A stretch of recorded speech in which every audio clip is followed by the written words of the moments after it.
Yes, people, good morning, good afternoon, and of course, good evening, but more importantly, blue morning to you because this is the Blue Morning Show on Chelsea Perspective. More importantly, I do hope everyone is doing well, and I sincerely do mean that. Today, we're going to talk about Jules Kunde, just update on what's going on out there, but the truth is nothing has changed. It's the same report. It's getting closer. The same thing with the story of Ousmane Dembele. Nothing have changed that much. You still hear people saying, it's getting closer again. But the truth is, it's all speculation. You never know what's happening until we get an official announcement from the club. And today we'll be doing some fun stuff. We'll try to build the potential 11, the 2022-2023 Chelsea potential 11. We'll be including players who believe the club was signed. And already in the studio with me, I have my brother Declan, and my brother from the Madiba land, Tobago. How are you guys doing today? Yeah, good morning. Another day, Yeah. more transfer rumors. Yeah. It's silly Just season. a step closer to deals, apparently. all the time. Tobago, how about you? How you doing, brother? I'm good, thanks. How are you? And then good morning, Edith. Good I morning can't to I you, can't man. complain. I feel better. I have a cold but I think I feel so much better. And it's gotten worse because I've not been able to sleep properly. But I think I'm better now. Again, let's get into business straight away. Let's start by talking about the Jules Kunde case. Declan, do you have anything for us, or is just the same thing we've been hearing over and over again? Kind of reminds me of the ownership. Well, oh yeah, it's going to be done. It's going to be done this week. It's going to be done this week. It's going to be done, and then 2 months later, and then that's We're how long it still in took. it. Yeah. Yeah. So, I was expecting Kunde one to be the first. I think everything's there. I think it's just it should happen. It should happen probably quick. Um, yeah, we just gotta wait for the announcement. I think. Here's the thing. People are always saying that they expect the Jules Kunde deal to, be the one to be wrapped up before the other. But here's the thing. I think that's the chance. That's the truth. But I mean, people are saying that Ousmane Dembele deal could be wrapped up quickly before sooner than the Jules Kunde deal. But here's the thing: Dembele's case might be, there's a chance it might be more complicated than that of Jules Kunde. Yes, he's coming on a free, but he's on a higher wage already. The club may well try to negotiate a lower wage before he comes to Chelsea and all that. I think his will probably be more complicated. Declare your thoughts. Not necessarily. There's less parties in there. So with Kunde one, you have Seville, Kunde, and Chelsea. Where with Dembele, it's just him. Do you know You what I don't mean? think So demands will complicate the process? Because to me, I think his salary may be an issue. And that's also his history. The club will be looking to negotiate some, maybe trying to get him to agree. Once they sign him, he will make a statement regarding his past. Because I don't think the club will look beyond that. It's important to them, that they find you could say some measure of a closure, to say, okay, he's a changed man. So it's not going to be that simple. Again, that's me. well, this is the way you got to look at it, right? The Kunde is going to feel easier because Kunde was already agreed, right? It's only the Hmm. club that really tried to pull a fast one on us. Kunde was really unhappy about it. So the club have no choice now, and we're probably going to get Kunde maybe less than what we were going to get him for. Maybe, who knows? Because of what they did. But there's no more. I mean, Seville can't do what they did again.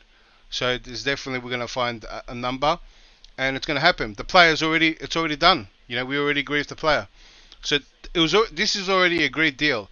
With Dembele, he has to find the club, right? Hmm. And his wage demand and sign-on bonus is going to be determined by how many clubs want him.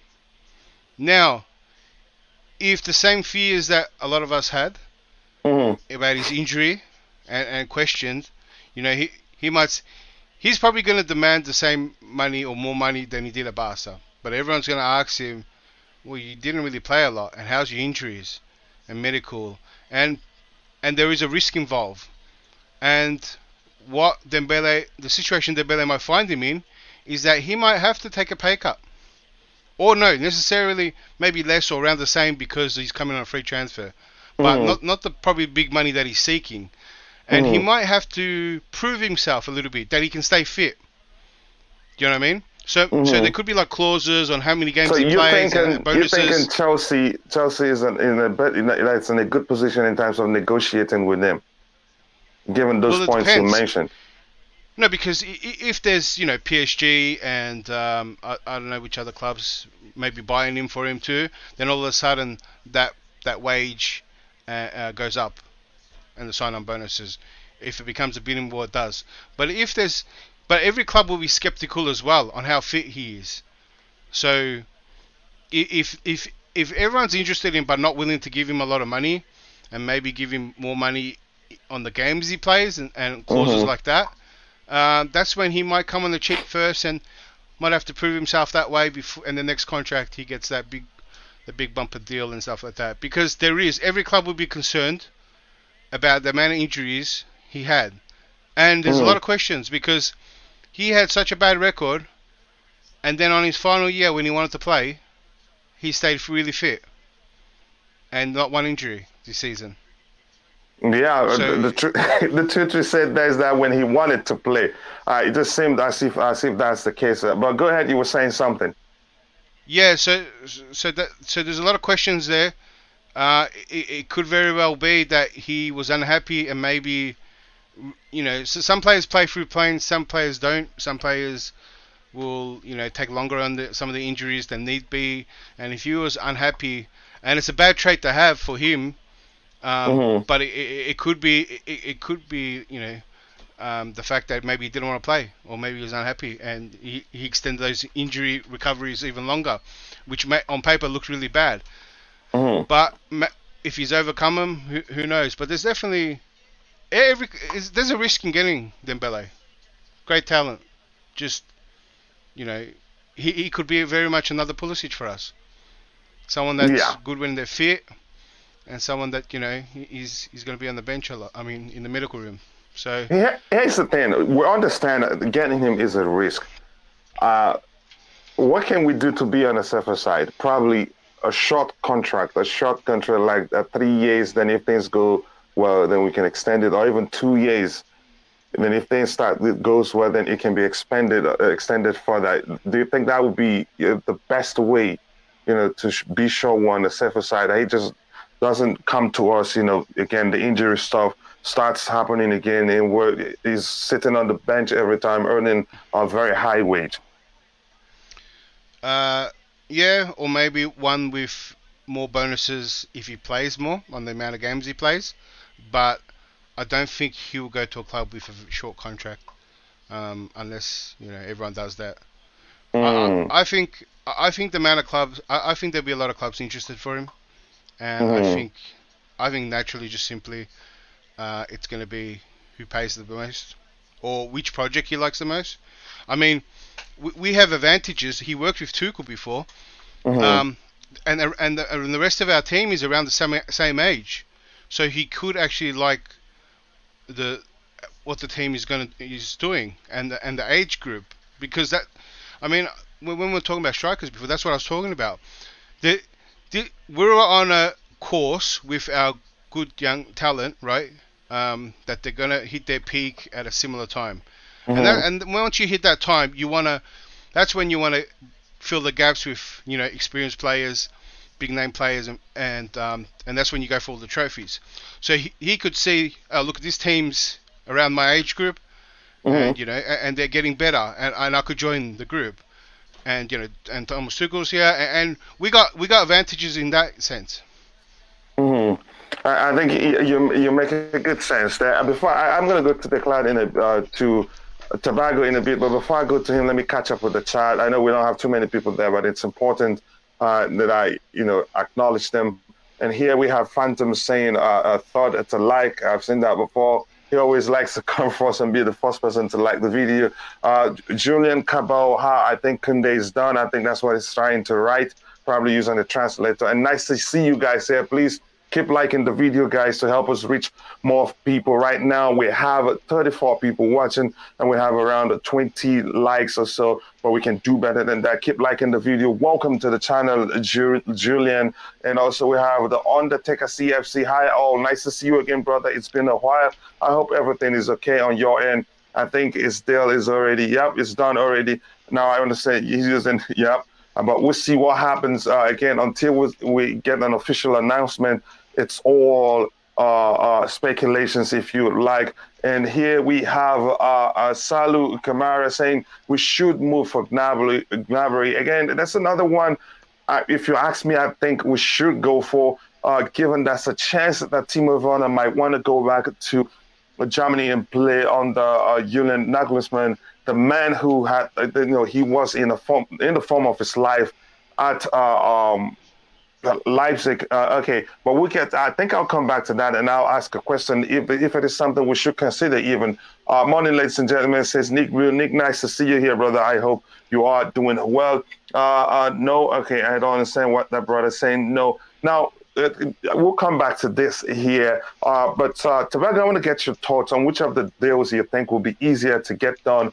I'd argue that Dembele's will be more complicated, but Declan explained why he think it should be the easier one, but we'll see who the club announces first. Tobago, you go ahead, tell me what you think, and then where we're at right now for the deal regarding the two players. To be honest, I think. Oh, sorry. No, I'm not saying it's a bad thing. That shows that's really Declan, the Tobago talking. Tobago, do you know why he said, oh, sorry? Declan, do you know why he said, oh, sorry?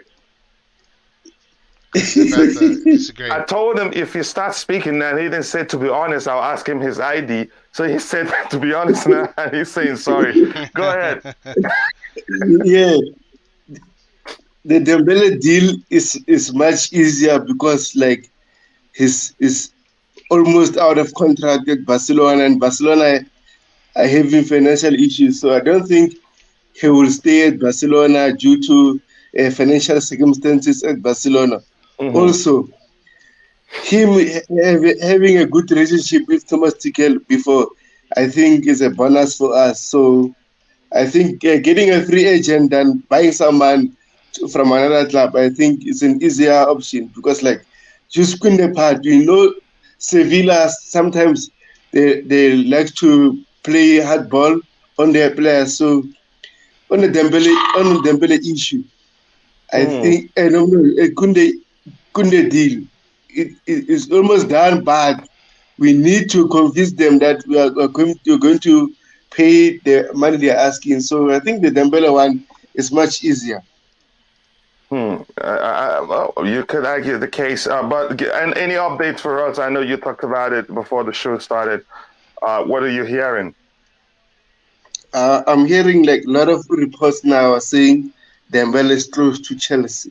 Like rather than a few days ago, we got few reports, but now many reports are starting linking Dembele to Chelsea. So now I can feel a little bit confident, but confidence sometimes can kill you, so I'll rather wait for the official news from our Chelsea website. Yeah, I really do feel like asking you the question Declan asked you when he said that backstage. Like, okay, we're hearing a lot about Lukaku leaving Chelsea. Does that mean it's happening? But that's, by the way.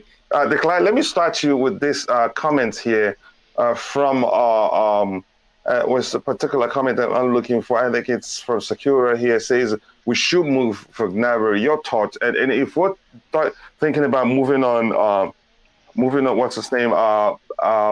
Timo Werner. Bayern wanted him. It's just that they were waiting to get him on a cheap, and he wasn't that patient. And he's a very emotional player. He had to leave when he found he got the opportunity to join Chelsea. So do you think we should move for Gnabry, or you think it's a no? Is it a no for you? Whatever you think, let us know. Yeah, it's a no. Gnabry shares a lot of traits like Werner, to be honest. I mean, the guy, he needs the space to run into. That's where he excels. So, but it's not the characteristics technically, isn't he better than Werner? don't know. I mean, when Werner was there, he had better numbers than Gnabry. So, if you're going to judge it like that, maybe judge it when Werner was in the Bundesliga. So, but still, even so, it's not the characteristics you want. Gnabry is not great in tight spaces. He excels in his speed and playing off the shoulder, and something he's not going to find in a lot of games with Chelsea. So it's not what we're looking for. Good player, it's just same issue. Do you know what I mean? Same issue as someone like Lukaku as well, and Werner as well. What do you think, Tavago? Go ahead. You want to say something, bro? No, sorry, that's it. Go ahead, Tavago. What do you think? You think we should go for Gnabry, or is it a no for you? It's a no for me because like, as I said, we don't need a lot of Bundesliga players in our team. Like, after Timo Werner experience, we rather be careful on buying Bundesliga players. But Gnabry is a good player. I won't take that out of him. Like, he's a good player, but at Chelsea, I don't see him working. So, but we'll wait and see. I'll take him only if we're going to make spaces for him, like selling other players. But now, I'd rather go for Nkunku, who's have a good record than Gnabry in the Bundesliga, because like they are playing the same league, different teams, but Nkunku's stats are way higher than Gnabry's. Here's something else I want to bring up. Not we're still talking with Bundesliga player. Yeah, exactly. You can't have it all. Tobacco, you get your argument now. You're caught. Yeah, what do you say about that? Nkunku, is he playing for Bundesliga, not Bundesliga? German league. He's playing for German league. Okay, not Bundesliga. Here's the thing about Nkunku. Now that you talked about him, I think it's going to be very difficult to get him. He's the Bundesliga player of the season. Already what we're seeing, that's not official price, around 77 million plus. And I don't think they'd let him go. They really want to keep him. So I don't know. Declan, what do you think? Yeah, it's up to the player, I think. I'm not sure how long he has on a contract, but I think until around 2024, but I can check quickly. Go ahead. If it's 2 years, then there's a good chance he leaves. And I heard PSG is in for him too. So once you have PSG, if Chelsea are in for him too, I think Nkunku is going to push for the move. Another thing that Fahim raised yesterday was that Thomas Tuchel played him out of position at PSG, and players usually don't like that. Said he played them at right back. You get that? so yeah, it's part of initiation. Yeah, so there may be. Here's the thing. I think he has no shortage of suitors right now because of how well he's done, especially this past season. So the truth is, I think there may well be bad blood between the two men, and if that's the case, I don't think he would want to come to Thomas Tuchel and risk being played as a right wing back man again. Your thoughts? What do you think? Don't you think that will be an issue? Oh yeah, if he's not a fan of Tuchel, or if there's something there, there's no chance he's coming. Even if we get the bid, or whichever way you want to look at it. Do you know what I mean? So, yeah. So then we just better not talk about it if that's the case. But having said that, maybe there was a working relationship there. That's a chance. Yeah, go ahead. Yeah. So there's, maybe he didn't like one thing, but maybe the overall, maybe Tuchel gave him his chance to actually play and show himself. Maybe Tuchel let him go. Maybe Tuchel helped his game, and it's not always. Yeah, he did one thing, and players don't like him in that. So maybe there's a positive rather than they didn't get along. Because if that's the case, then there's no chance that Yeah, Declan, what do you think, so I can quickly catch up with the chat? Tobago, you mean? Tobago, yes. And his contract expires in 2024, so he has like a year and a half or so left. And they're saying 71 million here. Age is 24. Yeah, go ahead, Tobago.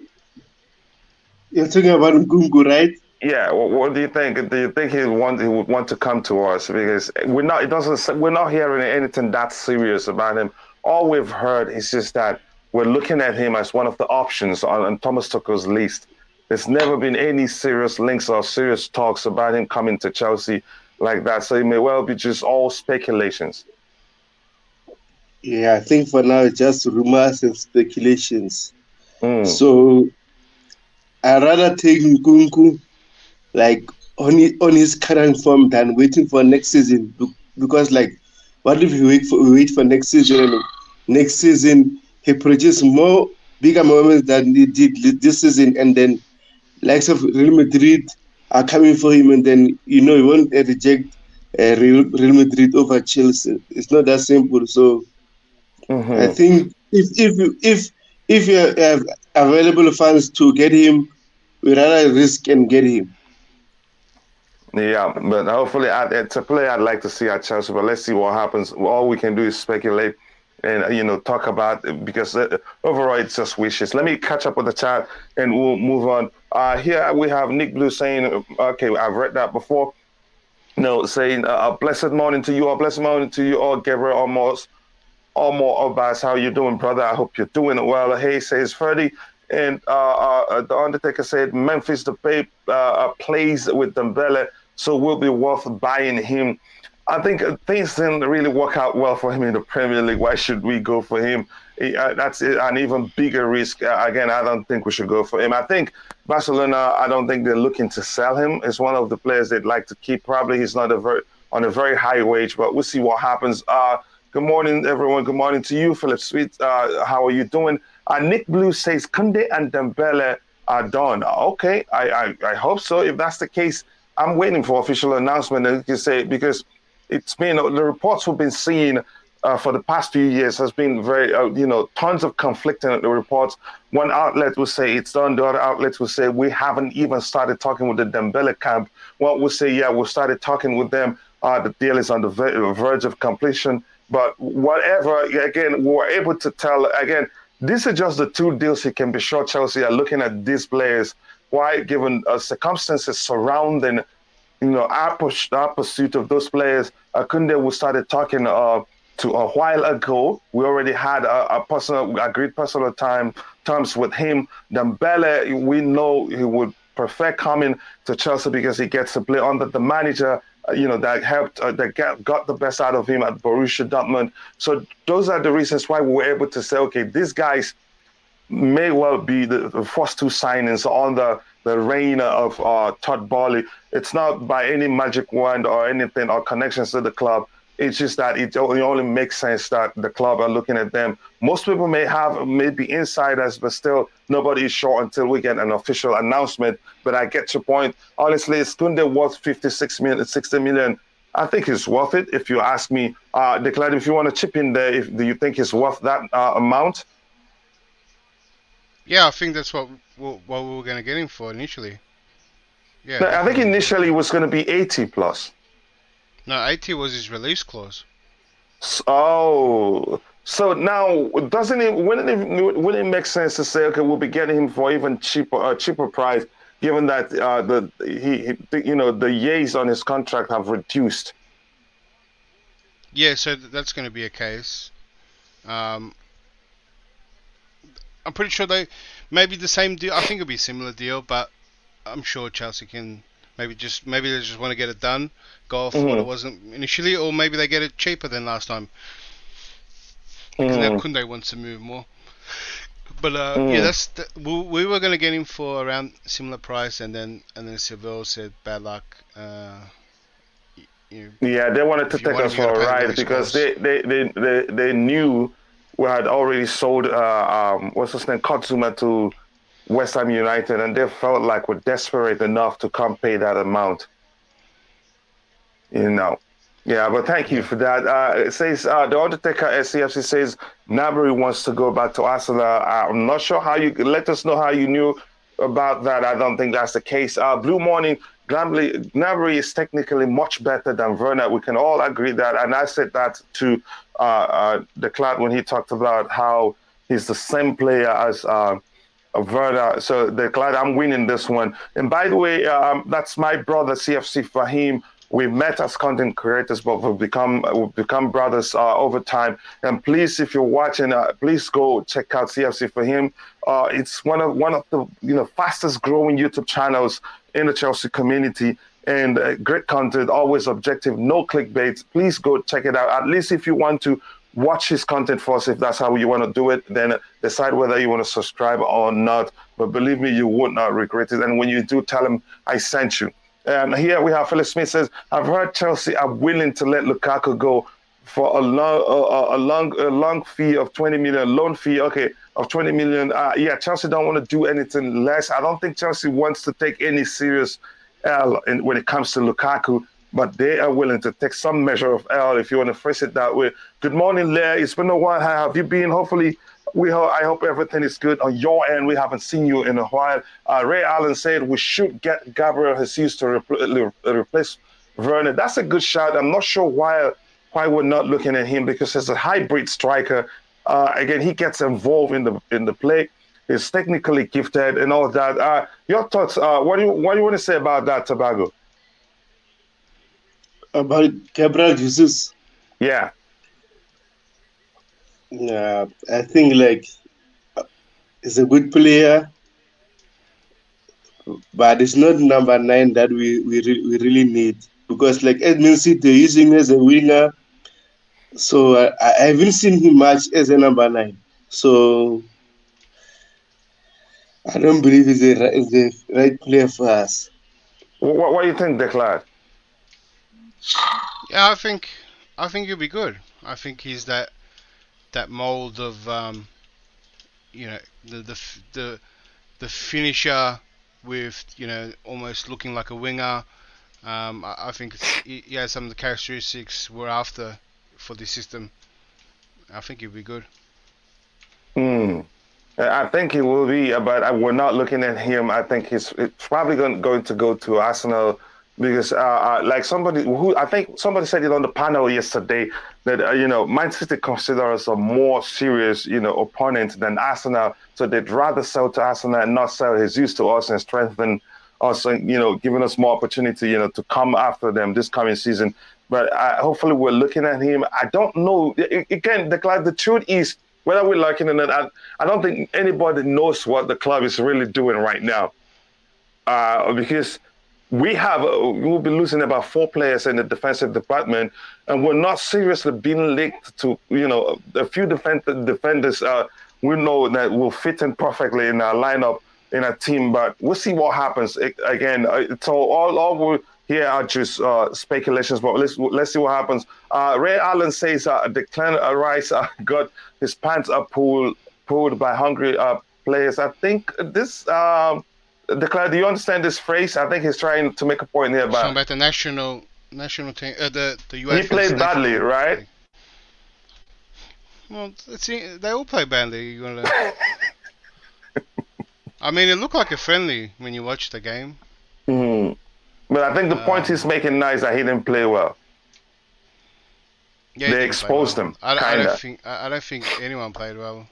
Mm-hmm. So it's not just up to him. Yeah, well, everyone likes. I think everyone used Rice's statistics, national team statistics. So everyone just started jumping on him because he wasn't that good. But he's been the one. he's been the scapegoat. Yeah, because Chelsea are looking at him. So, Mies says he's gotten people blocking him because of what he said about Declan. But then again, it's unfair. Just because we're looking at him doesn't mean that if England doesn't play well, he gets singled out. And because of how much West Ham are asking for him, again, do I want him at Chelsea? I'd say no, for obvious reason. Right now, I don't think Chelsea is the best place for him. Excuse me. What do you think? Your thoughts? he actually wants to come to Chelsea. How do you know? Well, Tell me how you knew that. Yeah. Well, it looks like socially outside the game, he hangs with Chelsea players. In the national team, he does. So it's almost like he has friends. I think his family, Chelsea fans, Mm-hmm. you know, being for the youth. I think that he can adjust well, right? And I think if it was out of a couple of clubs and Chelsea were in it, he would pick Chelsea. His friends and stuff there, and he's talked about it a lot. So you can see that he would want to come to someone like this. Where, I mean, if you don't make the argument, Tchouameni would pick Real Madrid over us. Yeah, let me tell you. Let me. Chelsea over other clubs. Mm-hmm. Why did you say that? Well, because it's evident with all you know, the people he hangs out around with, and everything says best mate makes him out, family, this, that, everything about Chelsea. And he's already in the city, so it doesn't really have to How move. about the fact, really, if you look at it deep down, I think the better option for him would be Manchester United, where they don't have a defined DM, and he brings that to them, and he gets to start. And you could argue he's a better player to Fred, who often plays in that position, and they lose it. Matic is leaving. So now I think he gets it. But at Chelsea was still packed in that area, even though you could argue Kante is injury prone, who executes that, fulfills that role for us. And if we continue playing 2 6s, do you think? I think Manchester United would be a better option for him, if you ask me. Again, that's my. Well, that's how you look at it now.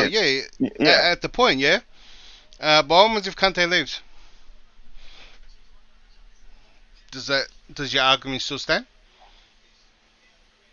I think I'll still say yes. Manchester United would be a better option for him. But if he come to Chelsea, I will support him. But I don't think he's what we need now. Of course, that's any player. So, but do you want any midfielder to come in? Not anyone. No, but do you want a midfielder to come in? Yeah, I want one. I prefer Bissouma over him. But you said we're stacked in that position. Yeah, but if we were going to bring anybody in, let it be Bissouma. He offers more overall. Yeah, so we're not stacked. We need a player. Okay, Declan, you win on that one. We need a player. And you think for you it is Declan Rice. Is that what you're saying? No, I'm saying Declan Rice would want to come. I mean, all these players are going to have clubs after him, even Man United.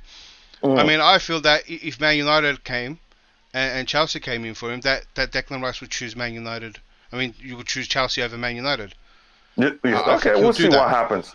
Where as you see how Tchouameni would choose Real Madrid over us, maybe PSG. Like a player, some players don't have that connection. They don't have friends that are there as players, and then also they're going to look at how's the team going and the manager. There's a lot of outsider factors that a player looks at, and it helps with adjusting.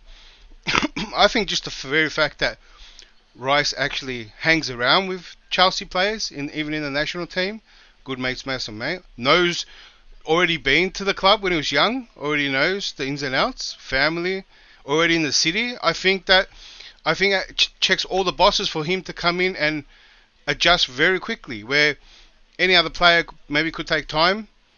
I mean, we're not even talking about football here. We're just talking about outside football on everything. So in terms of just purely coming in and playing his game and adjusting, I still think Rice is a good player. I'm going to agree with everyone. Like the figures that are put out, he's definitely not worth that. But we've never actually paid the figures that have put out. Like, I mean, the perfect example to any player, any player. So last year it was no one wanted Chilwell, and everyone wanted Reguilon, right? Why would we pay 80 mil for Chilwell? That's what everyone was saying. Everyone thought it was insane, but we ended up paying 50 for Chilwell, and he's a top player, till he got injured. I mean, it was the same argument with the Rice and Tchouameni. So there's still a chance that Rice does better than Tchouameni, and vice versa. But in terms of, I think the greatest thing is that he actually wants to come to Chelsea, and it's probably someone that doesn't have a dream about leaving Chelsea later. Maybe Chelsea is his dream, right? I think that's the great thing about academy players, because they don't want to leave because their dream is to play for Chelsea. You don't want to bring a player in and then he starts doing really well, and once he starts getting in his peak age, he's like, "Oh, my dream's to play for Real Madrid," and then have him leave. Like Hazard loved the club, but still that was his dream, and still season after season he kind of fought it. We kind of kept him, and then at the very end he left when it was perfect timing. Yeah, I do agree with you. If he really wants to come to Chelsea and at the right price, I will support him. Believe me, I do agree. He's a fine player, and there are reasons why I prefer Tchouameni or Bissouma. Again, to me, if you ask me, those guys has more to offer. Again, there's some argument. Somebody could come with you with the argument. Lukaku said he wanted to come back to Chelsea. He has unfinished business at Chelsea. So somebody could come with you with this argument, but that's by the way. And I'll tell you what I'll come back with, right? he had a chance to come back in I forgot when he picked Man United over us. Yeah, that was purely because Man United paid more, and I remember that very clearly because he was on holiday with Pogba. And now that Pogba was his new mate, and they're holidaying together. And then they made a video of Lukaku coming up and, "Yeah, brother, I signed for you, high fives, this and that." And that was coming back home. Because that's what everyone was saying, that Lukaku was going to come and he wants to come back home. And yet he just picked Man United. And everyone said it was his agent did it. Like Lukaku didn't know that Chelsea were in for him. Please, if Lukaku... This is the other thing too, okay. If clubs are in for you, and then a player really wants to go to a club, he'll tell his agent, "I really want to go to that club, make it happen." Right? They would say that. "I really want to go there, try and make it happen." Right? Not who bids the highest and whoever gives the higher number, I go. Yeah. Some players will do that. "I want the bigger wages, whoever pays me more, I'll go there." Doesn't care. But if there's a club that someone really wants, he will go make it happen. So Lukaku had a choice. Man United offered more money, 250. I don't think we were paying anyone then at 250. Yeah. Back then. Your thoughts? So yeah. Go ahead. Yeah. So that would have been our highest paid player if Lukaku came in then. If we gave the same money Man United gave, we couldn't. So he went where the money is. So the guy's a mercenary. He could have came back home ages ago. If he wanted to, he went with the money and went with his new mate. Yeah, Tobago, your thoughts on us getting Declan Rice? Oh my gosh! You know what? Yeah. If we can't get Tchouameni, but it looks like it's going to Madrid. I'll take Rice, to be honest. As you see, like most of the goals we've been conceding in the league so far is because of defensive mistake, and no DM is cleaning those messes for us. So Rice is a Chelsea player. I mean, he loves Chelsea. He always wanted to be at Chelsea. So it's a win-win situation for us. Like buying a player that wants to play for the club is a win-win situation for us.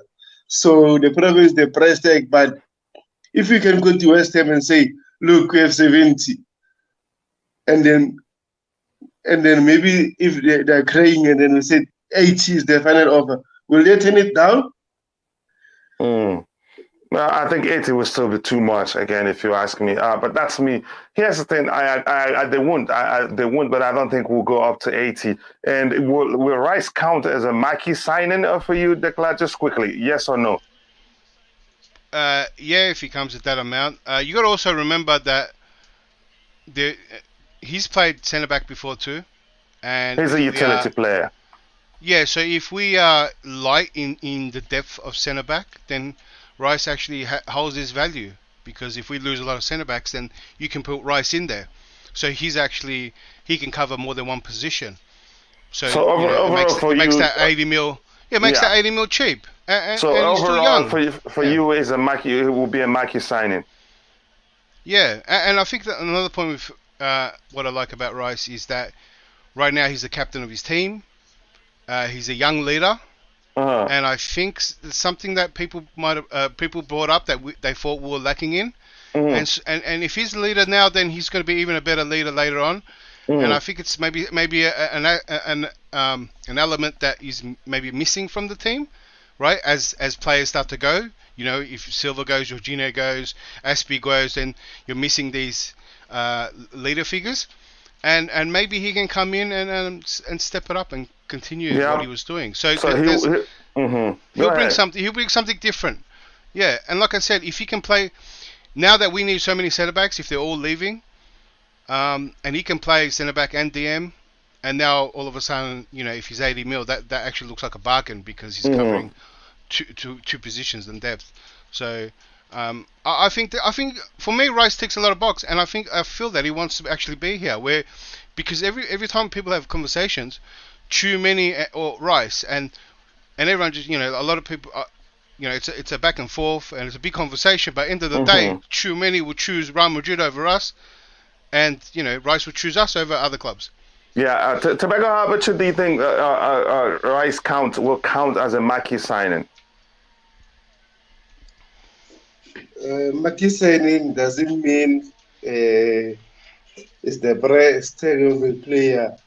Mackie signing is a player plus the players are abilities overall. The players, what he brings business-wise and everything, sales of merchandise, you can count those in as factors. It depends from your perspective. What do you think?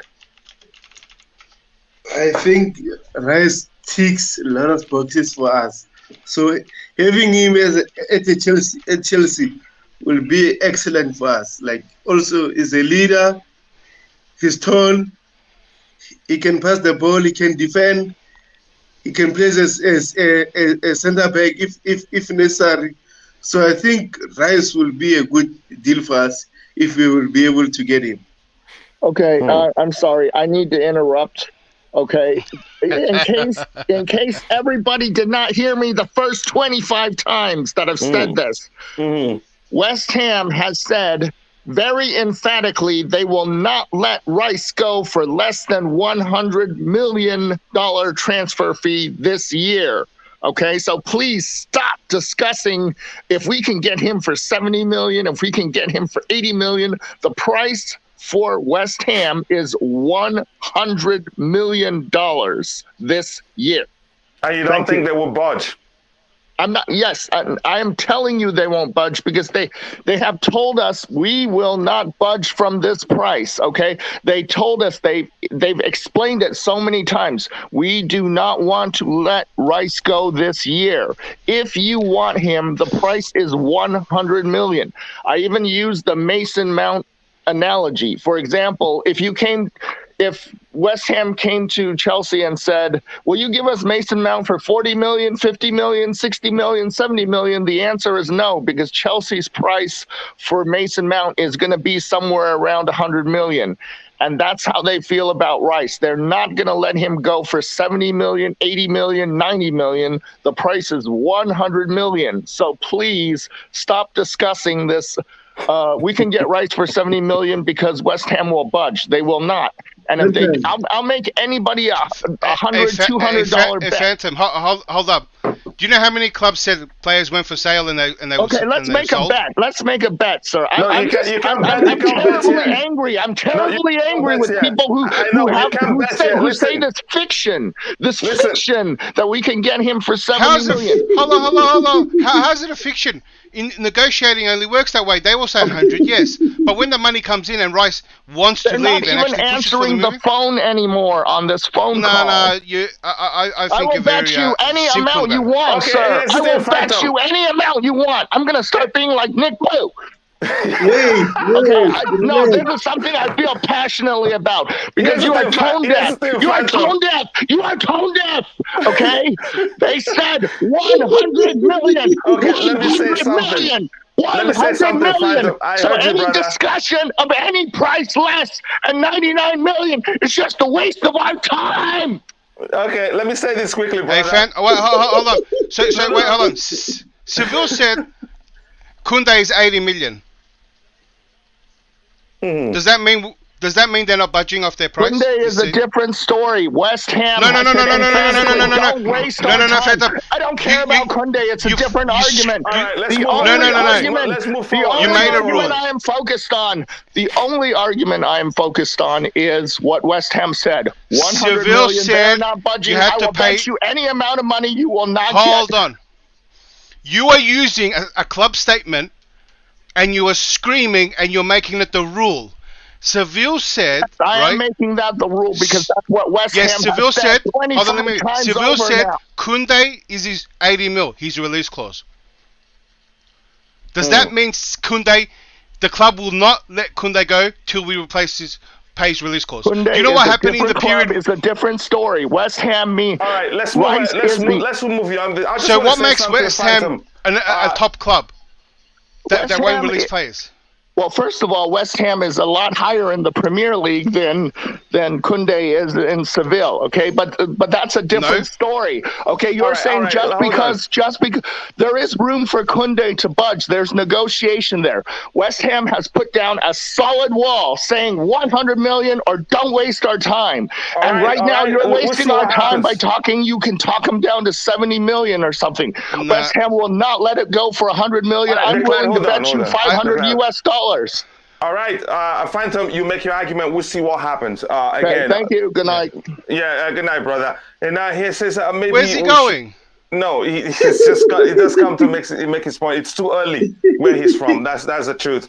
Says maybe we should sign Osimhen. Says and they say let him know that's how much Napoli paid for him. So how much are we going to pay for him? And, and I don't think his case will be different from Lukaku's case because he's a traditional striker. If you ask me, although you could argue he's a bit technically more gifted than Lukaku. Osimhen will cost 100 million plus, and Napoli won't even sell him. A Napoli owner is a shrewd businessman, and we will not entertain anything, less than 100 million plus again, because he would want to make some sizable gain for selling him. Is Tuchel planning to play Havertz as a false nine? We don't know. It remains to be seen. Until the season starts, we'll find out. And let's say it's our topic. I agree. Dembele could start the first game and pull his hamstring and be out until Xmas. There's no guarantee he stays fit, and that he comes with a lot of baggages. We must know that. Just a complete the signing of Ousmane Dembele, we'll see what happens. Our coach Works has kept me off the channel. What does he say? Work. All is well. Okay, I understand, brother. Bills don't pay themselves, and prioritize the job over joining the show. I understand, brother. Says Leah, truth. Yep. Again, there are news about Lukaku to Sports. Would you sell him if they were to give us enough cash? If left for me, if they give us enough cash, I'd sell it to him without even sell him to them without even looking back. But some people argue otherwise, say we should never do that. For instance, my brother Eric Blue argues otherwise. Declare quickly. If they give what us do you some. think? Should we even? Yeah, should we? Give us some. So you're not going to sell it to them. Sell Lukaku to them, even though if he stays. No, yeah, he creates we'll more give him problems. Lukaku. You give us Son. Ooh. What are they gonna do if they got too many? So you're Someone not has for to- us. someone- You're not for us selling him to them. You know what? You know what's interesting? It was a fallout with Abramovich and Levy that really we don't sell in that to Tottenham, and even in the past we didn't. So just simply we don't sell to each other is probably why it will never happen. But it would be interesting if Todd Boehly had a different mindset to why not? And if that happens, the thing is that if you sell to someone to like Tottenham, they're paying premium price. They're paying more than anyone else. But you're also bolstering your competitor, because I think Tottenham are going to be a way better team next season. And they're throwing some money at the transfer window as well. So, you don't want to bolster the other team, but like I said, you could. In the positive is that you could be given more money, and you could bolster your own team with that money. But most likely you'd want to get him out of the league, because like I said, for me, Lukaku is a better player than he's showing. It's not about the system and the service what everyone's saying. It's more about him actually not wanting to play. So he's going to be, he's going to turn it on next club he goes to. Even when he goes into Milan, I think he'll do well as well if he goes. Yeah, and again, let me quickly catch up with the chat. I've got to say, Phantom, you were on fire today, but unfortunately you have to leave. I wish you had stayed. You expressed yourself very well the way I like it, and that's fine to see. And he said absolutely no Dembele. Again, I even did a video saying why Chelsea shouldn't sign him, but it looks like the club may well get him for Thomas Tuchel because he wants him, and if he wants him, who am I to blow against the wind? And we'll see what happens but the truth remains he comes with a lot of baggages. If you want to phrase it that way. If I was Rice, I'd rather go to Manchester United. I've said that myself again. Given that you could argue he gets the chance to start every game, as many games as he would want there. But then again, it's not me. The rumors are that he wants to come to Chelsea Football Club, but we'll see what happens at the end of the day. And if West Ham refuses to sell him, he has refused to renew his contract with them. He will wind down his contract, and at the point, the price will come down significantly, and West Ham will have a lot to lose. So, okay, that means there's a chance. It makes sense. There's a chance they will negotiate and sell him for a lower fee since he's refused to renew. So I don't agree with him moving to United. If he goes anywhere, I think we should give him the chance rather than going to United, showing us what he can do. Again, we can't keep them all, but we'll see what happens. Kane is going nowhere. That's the truth. Again, you can only dream. Dembele is equals to injury prone. That's the truth. And political PR nightmare, we know that, but I think it's something the club can handle. We've also talked about that here before, but we have to deal with everything that the fans talk about here, and we will continue to be addressing what we have in the chat until the 1 hour, 28 minutes or so. Then we'll switch to building the future lineup. Why are we not looking at Manuel Locatelli? Is beyond me. I don't know, and you cannot be sure who the club, the board, the scouts who they're looking at cannot be sure until we start hearing something. And again, it looks like Chelsea will continue with that culture of us not being sure who the club is really looking at until boom, we hear an announcement. So again, I say in a World Cup year, there will be plenty of quality unknown players by next transfer window. No need blowing our budget for overrated players. Again, if you really want to compete come next season, you'd have to go for players. But that brings me back to the argument that I've made before, which is the argument that that the club's priority for obvious reasons will be to fix the defensive area where we have a serious issue. It's important to note, whether you like it or not, that's where the fix starts or the rebuild starts, because there's a chance that we may not have time enough to find the talents that we want. And if we do it in a rush, we may well make big mistakes also. Here, Fahim, my brother, says the more we spend on a player, the more underwhelming he becomes for Chelsea. Morata, Lukaku, Pulisic, Werner, Kepa, for example. Again, the expensive players haven't really worked for us, but it seems as if that's a lesson we haven't learned. Again, I'm going to try. I will skip quite a lot of comments here to catch up. It's been a brilliant show so far, and I want to thank again Phantom for bringing that fire into that show. I loved it. Again, that's how you speak. If you want to speak again, it makes his argument makes sense to a certain measure, but there's a counter argument. Unfortunately, he couldn't stay. Probably he has somewhere to be. If Chelsea signs Dembele, I'm less likely to come back to Chelsea since I am currently on loan to. That's hilarious. I appreciate that input, bro. You always bring some comic relief here, and I really do love it. I agree. Says Leah. I like what you're saying, bro. Again, it says facts.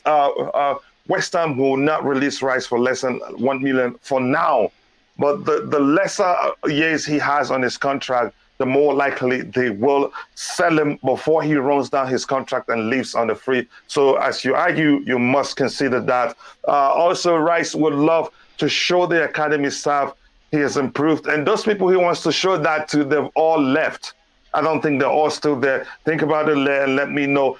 Says Lukaku just said what he needed to say at the time because he wanted to come to Chelsea and earn more money. That's how I see it. But you said just like what he said in his interview. Again, says, let me just try and catch up with everybody here now. It says greetings to all on the panel. My thing about Declan Rice is that why is that we are not hearing anything about the bigger teams, scrambling for his signature. He is a great player, but not all of that. Again, good input there. Phantom says Lukaku is a private donor.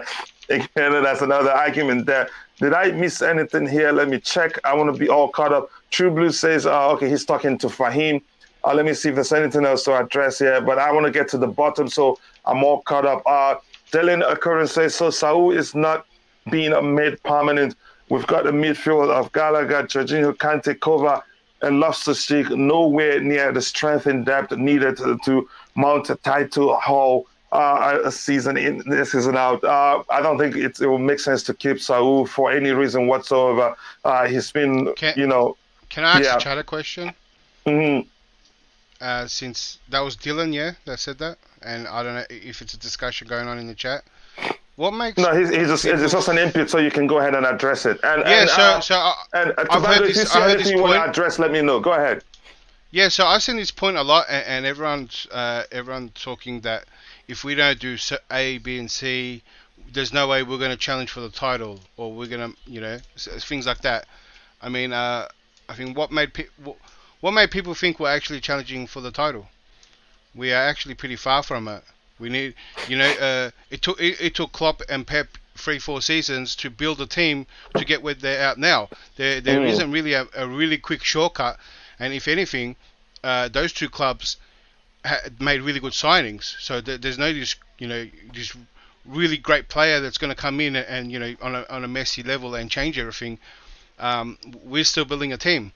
So I think people are asking the wrong questions. I think people are not asking, we need so and so to mount an attack. We need so and so to build our team. And maybe the best question is who comes in that's going to benefit us in the next 2-3 seasons. So for example, Lewandowski will be great for now, but maybe not in 2-3 seasons, right? And so he would be the wrong type of player to bring now. When you're trying to build a team, players like that, they're in their 30s, are just band-aids for now. I mean, you bring those players in when the team is peak, and you built a team, and you're only missing 3 positions, and then in those 3 positions you try to get a really high quality ones, and then all of a sudden you have a great team that's probably going to challenge for years. So I think people shouldn't be asking to mount a title challenge now. What's going to be a great player that's going to fit the system for the next 2-3 seasons? So True Blue here says Manchester United will sign De Jong, which means I think it's implying that what's his name, Rice. United are going to be the next Ajax. Yeah, possibly, because he's bringing in players that helped him do well in the Champions League. I think 2 years ago. I think is he implying that Declan Rice will probably prefer coming to Chelsea than Manchester United? That may well be what he's implying there, but we'll see what happens. Again? Let me see. I have to catch up, so I'm not far behind. And I'm looking for the super chat from Phantom. Phantom, what does Saul have to do with it? Again, that's an argument between them there. I'm going to try and catch up. This is more like a conversation from them. It says, watching from Namibia. Now I'm enjoying this. If Tchouameni opt for Real Madrid, then let us move for Bissouma.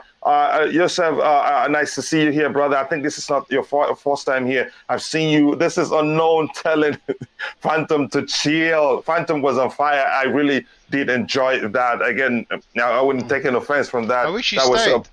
He should have stayed, because I loved the fire he came in with, but probably he has something else to take care of.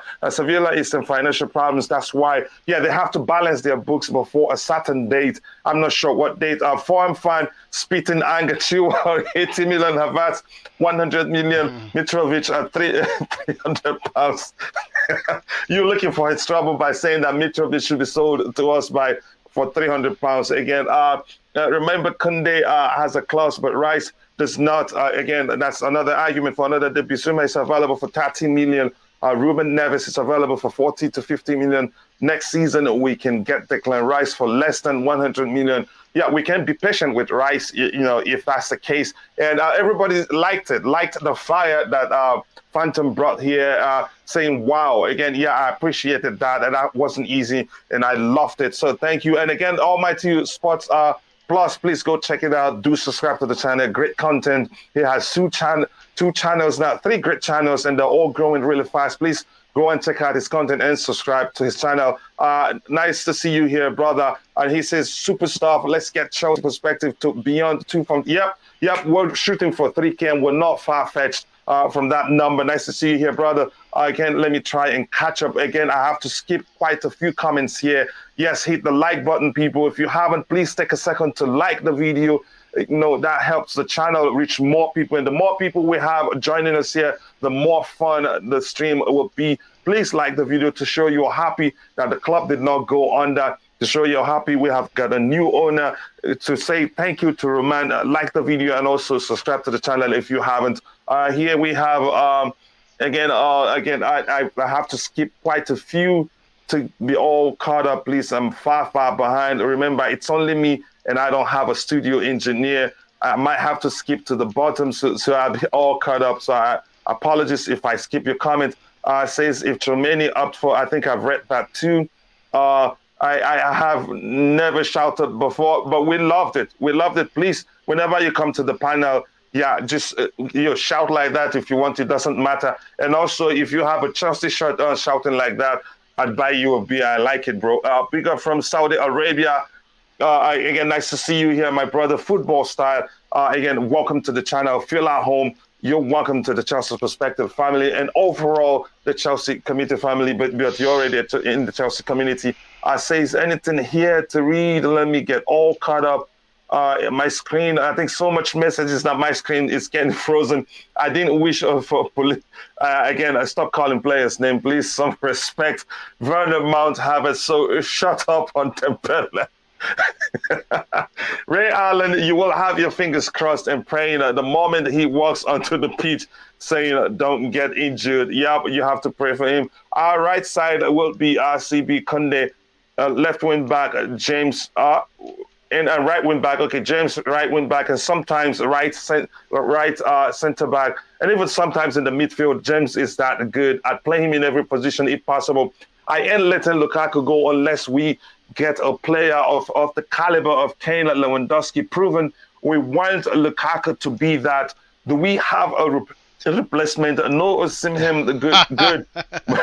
We need. He's still hanging on, the Almighty. The Almighty is still hanging on. Yeah. He's the last man standing. Yeah, just let him go. Let him go, bro. It's a marriage that hasn't worked. The only thing that will save us from Lukaku is a divorce. Let him go where he will be happy, and we'll be happy without him. I wouldn't even mind if we don't get a replacement for him. That's how I feel about Lukaku. It hasn't really worked. So he feels that Lukaku is just under the quality of Kane and Lewandowski.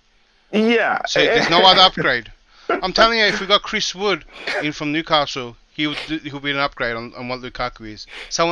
Anyone that actually has a will to play will be better. So I don't know why we have to get like these world class names, or else we keep Lukaku. And here's the thing, I have to make my point clear. We're not arguing that Lukaku is a bad player. It's just this is a marriage made in hell. It's opposite of a marriage made in heaven. It hasn't worked, and the manager isn't willing to switch up things to accommodate him. He said that openly. So why waste Lukaku's time and the club's time? So if we can take an L and just say bye-bye to him, it will save everybody headache, because come next season, we'll still be complaining about the same issues. So, but I get your point. I know seeing him is good, but I don't think he'd work. He's no different he's a traditional striker too. Any traditional number 9 will find it difficult to work under Thomas Tuchel. He prefers hybrid number 9s. I don't know how much time I'm going to say that. And again, this is my brother Phantom saying, I am tired of having to present West Ham point of view. Do you work for them? You let us know. Do you work for West Ham United, Phantom? Please do let us know point of view. So tonight I decided to go Nick Blue plus staff. Declan, don't you find this hilarious? Yeah, because Nick Blue is usually wrong, so he does a poor, poor person to pick from.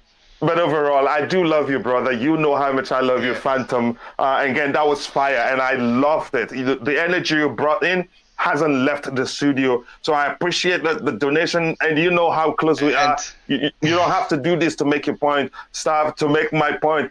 Any who wants to make a bet that West Ham Leicester won. Okay, Nev. Okay, we'll talk behind the scenes. We're not going to talk about that here. We'll see. I might do bets, but you know what? Phantom has given me a lot of energy. That I wasn't following any of the Rice news, but I'm going to keep track of what's going on with Rice, because I mean, there is no club that doesn't make absolutes. You know, they say their player's not for sale, or this player is 150. Or not that. But then as soon as Rice says, it's time for me to go, I put my transfer request in, and I really, I needed to make it happen. And at the risk of having an unhappy player, deals usually get done. And this is not just to Rice, this is a lot of clubs. There'll be negotiations, and West Ham might say, look, stay one more season, and then we let you go at a certain price and whatnot. And then Rice stays one more season, but then he leaves next season. This is very normal, and it's very normal for clubs to say their player's not for sale or their player's not leaving for an insane amount. Do you know what I mean? Didn't Barca say Messi's not going nowhere? And Messi was gone. Do you know what I mean? So I mean, like, it's there's a club doesn't hold all the power all the time, and at the risk of having an unhappy player, they usually sometimes give in. I mean, in Tottenham's case, it was the other way around. They didn't want to let Kane go for, a certain price, and they didn't. And then they had a missing Kane for half the season. They probably could have been in a better position. Yeah. Kane actually got that manager sacked. Do you know what I mean? He got him sacked, and he started playing for Conte. So, if Rice is really keen to leave after Man United, after Chelsea, after maybe even another big club coming for him, and he says, look, this is the step up I want to take, and they say no, well then, they might not have the Rice you think next season. Yeah, but good argument there. Tobago, let me know when you come back to the studio. Are you back at the studio? Yeah, I'm back now. Okay, your thoughts on the argument, on the fight that plus energy that Phantom brought to the panel. You loved it, right? So much energy. You see, with Phantom, a Fulham fan fighting with Chelsea fans. No, he likes to kid around. I think he's a hardcore Chelsea fan, no matter how you see it. He just likes to play around. And he likes, for instance, he followed Abraham to Roma because he loved him as a player. And he supports Fulham for a different reason, but he remains a strong Chelsea fan. But go ahead. Yeah. I think his point about Rice not us getting him on a cheap deal. He's wrong. As I said, in the transfer market, anything can happen. So, as I said, let's wait and see until Chelsea starting knocking on West Ham doors. Yeah, I get your point. I think we can still get him for cheap. And I and Phantom would talk for something that's behind, our not live here. And Declan is ready for what Phantom asked for. And I'm ready for it too, but we'll talk about that later, brother. And again, thank you for that that's very kind of you. I'd still read your comment, even if you don't donate to the channel, because you and I we're beyond friends now. We're brothers. Again, between Kunde was, again, trash versus Denmark. Saliba was even worse. Good luck to us. This is hilarious. Again, promising but not enough experience, not for 60 million euros. To be honest, again, these players may well be under pressure, knowing that people will be, watching to see how they perform. I don't know, Declan. Before I wanted to talk this, let me just catch up a bit. But you understand what I wanted to talk about. Again, be sure to go check out Almighty Sports Plus. And make sure to subscribe to that channel. Believe me, if you want, try out the content first, and believe me, you will not regret it. It says, big up a Phantom Many Topics Super Chat and Chelsea Perspective, bro. Yeah, thank you. He knows I love him so much, but he just wants to support his brother. Players who shine at World Cup will have inflated fees. Again, that is just the truth. Again, it says, quickly identify what positions we need.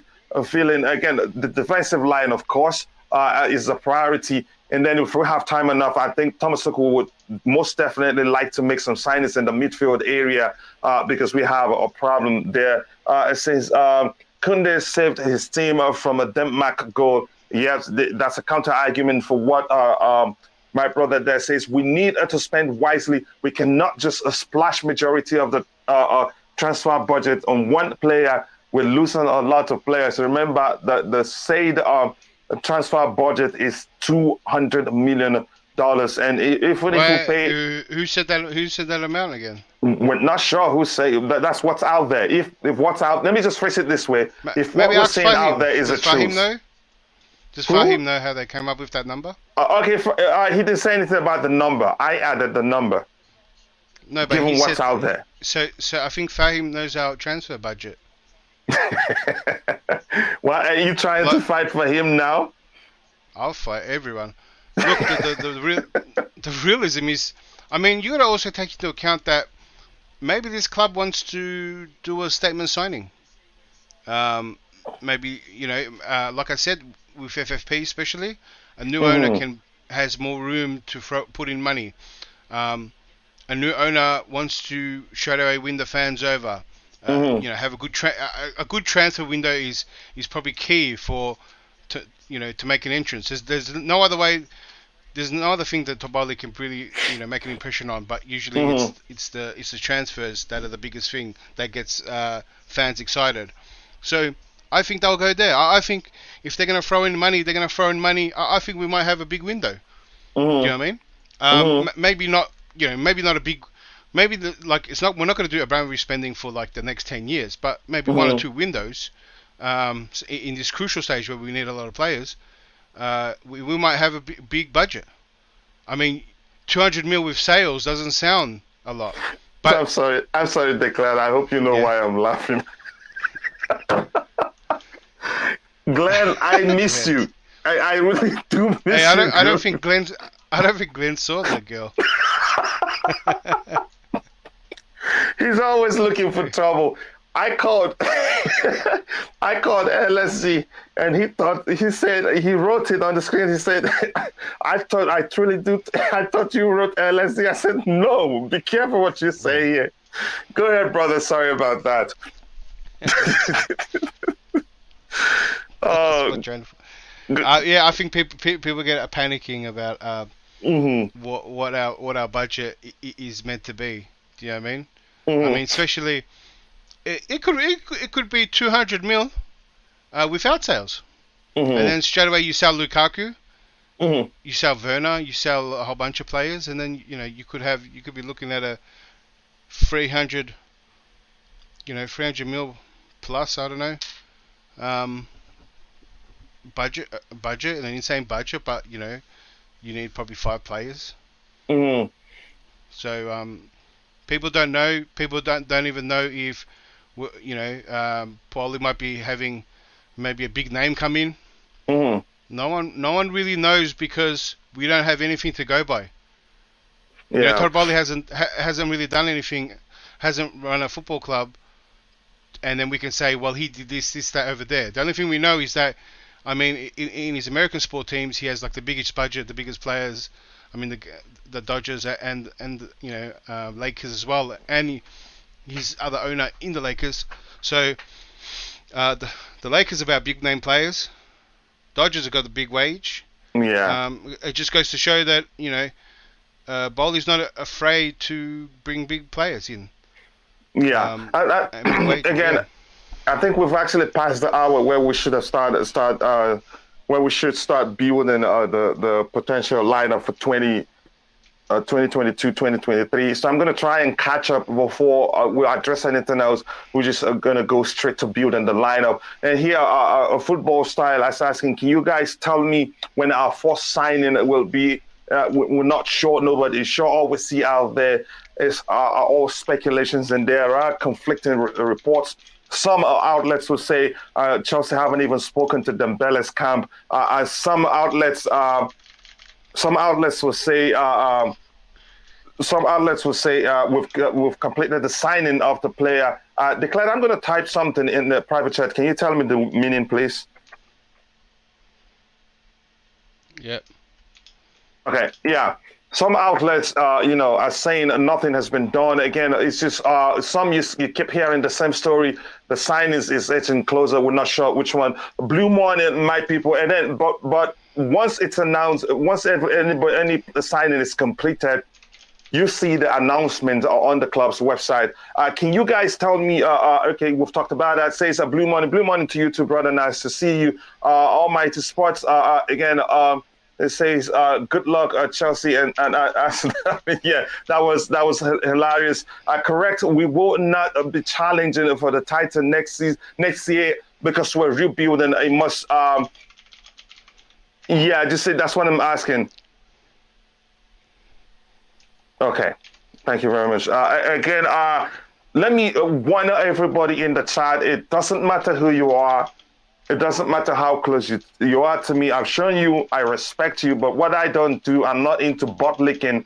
And if you're not careful, you're not going to like how I would treat you. Please be careful the language you use if you're in the chat there. Look how much, again, let me just try and I'm going to skip everything so that I'm all caught up so we can move on to the next topic. And again, let me see. Again, I wanted to start something.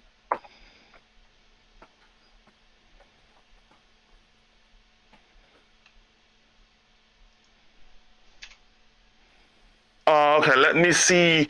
Again, I'll say what we have here. Again, I want to say, I think I saw just the other here. Man City will not let Bernardo Silva go after the search season he had. That's no guarantee. You know how Pep operates. And the queen of the house finally joins us. She's about 10 years late, but it's okay as long as she finds time. I understand she's very busy and for some personal reasons not able to make it on time. And how are you doing, Just Viola? I hope you're well today. Rice is another Rashford situation. We'll see what happens. Again, I prefer the Dembele and Kounde from Gambia. Again, let me be all caught up here. To everyone on here, don't panic when we don't hear from Chelsea FC. It means Chelsea are busy in the background. I think that makes perfect sense because every time we talk about certain players hoping that our club will sign them, at the end of the day, in most cases, none of those players will be signed. But we see the ones that we're not even thinking the club would sign coming. So Philip Smith, thank you very much for saying that. And Fahim says, I'd rather let Lukaku leave than cause more issues. He hasn't solved attacking issues yet at all. And not made it worse. He made it worse for us. That's the truth. And it's not because it's a bad player, it's just because it's a bad marriage. In fact, a marriage made in hell. And with that, I want to ask you, please, if you're watching, we have 170 people watching. Fahim is approaching his first 1,000 subscribers. Please take a second whenever you get a chance, go check out his content and subscribe to the channel. And believe me, you will not regret it. And with that, I'm asking us, we have 86 likes while we have 177 people watching. We can do better than that. If you haven't liked the video, show that you're happy. Our club did not go under like rival fans thought we would. We're still here, and believe me, we'll come out even stronger. So please like the video and also subscribe to the channel if you haven't. I'm going to try to skip everything. Lukaku will create more problems if he stays. Yep, he's already created more problems. It's going to get even worse. It's going to take time to build a team, at least 2-3 seasons. All this talk about winning the league in the first season. Again, it be real. Let's squash this Declan Rice fantasy. even if West Ham agrees to sell for 70 million, I think we should. Again, let me just skip everything. I'm going to find another donation from my brother again. And I told him he shouldn't be doing that. I need to be all caught up, phantom, a hardcore Chelsea fan. I decided, I have every right to call him that. If you think otherwise, let me know. Yeah, I know he follows. He follows for him, but I know he really and I've had private conversations with him. I know he cares about Chelsea. So Liverpool interested in Pulisic. You already know he's gonna tear it up in a red shirt. Okay, let's see that happen. I am not saying West Ham won't lower the price next season. This season, they have emphatically said 100 million. Again, we hear that all the time. We hear clubs say they're not going to let a player go at a certain price, yet let that player go. When you just show them the money. Hello, Jesviala, you missed a fan losing it. that was a great energy, and I liked it. Again, big up to you again, Queen of Chelsea Perspective. Nice to see you here. And again, everything will be all right, no matter what it is that's causing you problems in your personal life. You shall overcome. Liverpool definitely will miss a commanding striker, and believe me, Pulisic isn't that guy. Yet you cannot really judge these players in these silly games after the long season they've had. This Nations League bout anyway. That's a senseless one that I just cannot fathom why it's been introduced. Overworking the players, again, it just doesn't make sense, but it looks like they don't care. All they care is the money they get from sponsorships and all that. Our owner, Boehly, has a joint venture with a consortium, Clear Lake Capital. We are not the richest backed club no more. So you got to do, the fact remains, even if we're the richest, there are restrictions after the initial, I don't know how long, you're allowed to spend certain amount that counts as investment. But after that, the FFP applies to you. Again, it doesn't matter how much a club has. There are rules that you must follow, or you pay luxury taxes. Yeah, it's 500 million, and UEFA are changing the rules to have 15 players with 10 subs. Again, okay. How did I get to highlight that? Potential lineup. Yeah, let's go. I think that's what we're going to do in a bit. Good day, everyone.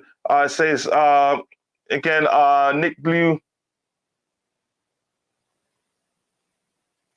Again, no one of 5 defenders. Again, let me see what we have here. Again, the positioning. I'm just going to skip everything and get to the bottom so we can move on to the next. And come on, guys, hit the like button and subscribe to the channel if you haven't. Says the Queen of Chelsea Perspective. On the panel, before we start building the lineup, Tobago, do you have anything to say?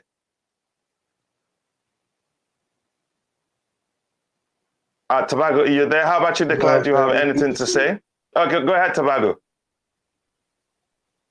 Yeah, I'm back. I've got nothing to say. Oh, okay. How about you, Declan? Do you have anything to say? Yeah, I think Rice is coming, so I hope Phantom's here. I understand, Leah. I do understand, really. Go ahead. What were you saying? What did you say again? You want Phantom to come back? Yeah, that's what I said. I think Rice is coming for a good price. Because you want him to come back with that energy. But that energy indeed was, again, it lit up the studio and the chat, I believe. Okay, so let's get into business here. Again, because we don't have too much time. We can come back to talking transfers once we're done with this. Let's start in goal. Again, let me just, I'm going to be using I'm going to be using all, I'm going to be using polls to find out the people's choices in the chat. Again, let me just ask people here to see what they say. The goalkeeping position for you, Declan. Tell me who you think starts there and why. I know the obvious choice for you if you ask me. Yeah, it's Mendy. And why? Well, he's our best keeper. I think Kepa has to go, and I don't think we're going to replace him with anyone. So just a backup keeper. Sorry, you don't think we'll bring in anyone that will give Mendy a run for his money? And the truth remains, competition will be good for Mendy. You know that competition would be good. Some measure of competition, even though yes, there's an argument. The goalkeeping department is different. You have first choice, you have second choice. You have to have a second choice that will be good enough. Why do you argue that? He doesn't need competition, and there's no need to have someone else hike the wage bill that wants to come in and for promise that he might get first team football. Yeah, I get that. Tobago, what you're saying in the private chat is just because of something that was said in the chat. Again, I say, what you think about us making it before Van der Vaart? I don't think Chelsea would do that. And says, Uzairu says, couldn't afford to miss this show. Nice to see you here, brother. This period is full of speculations and rumors. A lot of things going into play when it comes to players coming in and out. New era, new rebuilding. You're from Ghana. Nice to see you, my West African brother. So, Tobago, your thoughts on the goalkeeping position? Who do you think starts there? Edward Mendy. Again, I think this brother here is a Nigerian brother, also suggesting Victor Osimhen. He is good and strong. Again, you must pay attention to the type of strikers that Tuchel play with. If Osimhen comes, there's a chance he faces the same issue as Lukaku. It's as simple as that. Thomas Tuchel usually don't like to play with traditional number 9, so you must understand that. Let me see here what I have. I think surprisingly, Kepa got 13% of the votes. 87 says Mendy. So let's plug in a Mendy here. I think for the goalkeeping department, I think we shouldn't worry about having any substitute player there. So it's going to be Mendy here. Okay, for the middle here, I think let me just ask. I think the choice is obvious for you. What do you think, Declan? Silva. You did say the middle, yeah? Yeah, the middle of the back three. Yeah, we're assuming that he's going to continue with back three, like he said openly, or most of the times the back three. How about you, Tobago?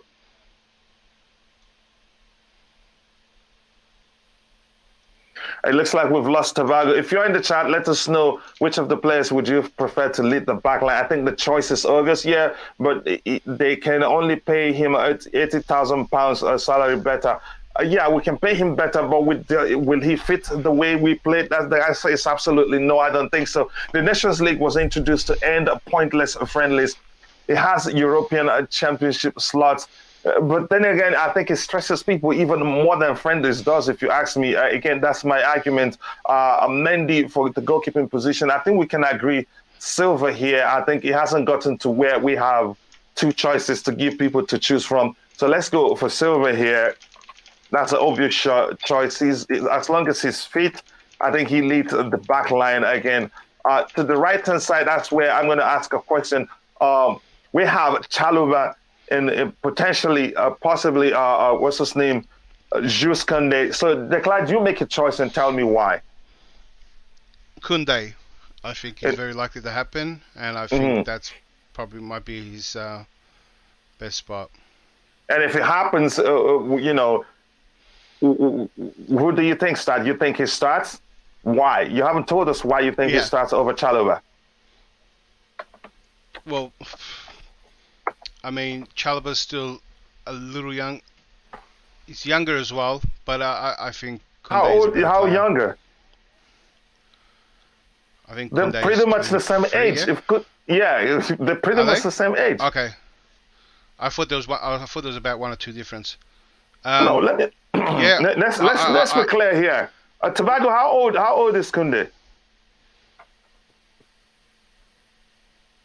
It's not there, but I'll check it out for you. But go ahead and explain why you think it starts. I thought Kunde was 23 and Chalobah was 21 for some reason. But regardless, even if it's 2 years older, it doesn't really matter. But I'll check for you. Yeah. Maybe a mute point. Maybe I didn't even need to bring it up. But Kunde is, for me, a better player. If he continues the way he's been playing, it looks like he's better on the ball. He's been playing a lot more than Chalobah. I just think if he comes in and adjusts well, he will be the better player. Yeah, Kunde is just a year older. So in terms of age, I think they're both still very young. You get that. So and again, it says Koulibally is must for us next season. It remains to be seen if he comes in because we still have another one after the transfer window. Koulibally is he says yes, Koulibally or just Bag Arajo OMG. Again, some names that he's mentioning there. But again, Tobago, are you still there or have we lost you? I'm here. Can you hear me? Okay. Yeah, on the right-hand side, right centre-back position, your choice and why? Kounde. Because he can play that role. He's good on the ball. Mm. He has speed, so I think Kounde will do good for us there. Mm. Yes. Yeah. Again, I get your argument there. I think the point is, Trevor, he's just a year older. Yeah, thank you for that information, Leah. And Glenn says, again, is regarding the age. Sorry, there's so much messages coming in that my screen is beginning to freeze. But I get it. Kounde is an international for France. He's ahead of Trevor in terms of, again, how many games he's played. And the more games you play, the more experience you have. And again, it's not even close. So you can see 71% saying Kounde and just 29 saying Chalobah. But the question I want to ask you is this: I want to ask the panel is this: Tobago, Declan, do you think Kounde will come in and just even if he participate in the preseason games and just start over Chalobah? Yeah, that usually what happens when you pay that kind of money for a player. They get that. Something went wrong. Treatment. Please try again. And what do you think? What do you agree, Tobago? Yes, I agree. Like it'll be not wise buying a player with a huge amount of price and then not studying him. So I think he will play there. So where does that leave Kounde? Leave Chalobah? Yeah, Declan, tell me. He's going to be a substitute. Oh, yeah, sorry. As overall, as a squad player. Yeah, as a squad player, do you think he'd be comfortable with that? Yeah, because I think he'll be given chance in a lot of games. We do have 5 subs as well this time. There's going to be a lot more games.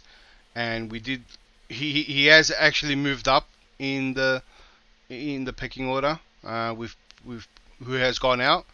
So he's going to be one of the go-tos. There's no more Christensen and Aspie in front of him. Well, that's if Aspie goes, for example. So, and Chalobah, an extra year of experience, he's going to be most likely a better player than he was last season. So, I think as long as he keeps improving and I think he'll get more games. And if Kounde doesn't start, or any of the new signings we get doesn't start well, then Chalobah straight in there. Yeah, I think it makes sense, but then again, it remains to be seen whether the player himself would appreciate that. I think if there's the slightest of chances he gets, he leaves because he can feel like he's done enough to be a starter for us. And again, he is still learning. He's still young, and he's made a few, you could say, high-profile mistakes, but I'd forgive him for that given his age. But then again, we'll see what happens, whether he'd take that or whether Thomas Tuchel will rotate enough to keep both players happy because, like you mentioned, that we have quite a lot of games to play. But that's, by the way, says if we could switch formations. Again, it remains to be seen whether the manager does that. I'd argue he will, but you have somebody in the chat like True Blue who's argued vehemently that he doesn't see that happening because Tuchel is really stubborn. And some argue that he's just saying that publicly because he doesn't want people, to show people his hands. But it remains to be seen whether that's the case. Kounde would not start straight away. Tuchel will play Trev until he thinks Kounde understands the pace of the game. Did he do that with Saul? No. Saul pretty much started straight away, didn't he? But we'll see what happens. If he does that, I think Trevor will feel respected. But we'll see what happens. Again, I think it will be difficult to keep both players happy. Again, here, True Blue says, oh, my screen is killing me. I can't even read. Okay, pointless friendlies attract smaller crowds. Okay, if there's no Nations League countries will still play. Adding value with the Euros slots makes sense. Okay, yeah, I think you make a good argument there. South America Confederation Cup, have them. You are dismissing. Dismissing what? Why? Again, maybe that's my understanding of it. I think it's useless, but you've explained why it makes sense now. So this is not me fighting with you, and I appreciate you explaining why the Nations League makes more sense than friendlies. Again, it says CSU Fahim, yes, again, and Fahim here says what did he say again? Again, so much messages that the whole thing is slow. I wouldn't start him straight away. I'd let him adjust for a few weeks. Then he may start ahead of Chalobah. I hope that's the case to show Chalobah that we appreciate all his efforts and not just go straight to starting Kounde. Again, we have 97 likes, just 3 away from reaching 100 likes. Well, let's shoot for 200 likes by the end of the show. And if you haven't, please, again, let me put it that way, like the video, and thank you for 2,500 subscribers. We gained quite a lot of subscribers today. That is 20 plus. That's not easy. You guys are absolute legend. Again, just 2 likes away from reaching 100 likes. If you haven't, do like the video to show that you're enjoying the show and that you're happy. Again, that's a good one. The 2 of them will be rotated. I hope that's the case to keep them happy. Or maybe Chalobah moves to the left-hand side if we're not able to sign any player for that position. But we'll see. What is stopping Trev from playing? Yeah, exactly. Good. Yeah, he may well be the guy for that position. I go for Chalobah, and Kounde should be a transition into the team. It took even Rudiger a full 2 seasons plus before we started seeing his through his true potentials. Again, it makes sense. You have a preseason to ease in players. That's the truth, but how many games? And tell me, True Blue, what do you think Thomas Tuchel would do? Do you think Kounde comes in and takes the right centre back position over Chalobah? How do you think he'd manage them throughout the season? I want to get your thoughts because usually you come up with some good ideas and what you think will happen. Yep, TV money too. Yep, that's important for them. Packing his bag to West London, Ousmane Dembele, best 17. I hope we get him again. Yes, Leah, but the nation's benefits.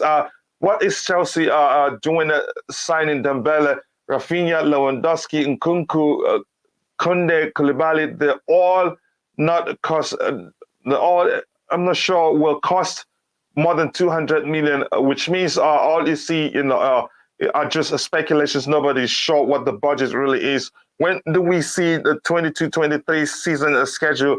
I'm not sure that date. Anybody on the panel sure of the date that will see that? Declan, you sure of the date that we'll see the schedule for 2022-2023? Don't know.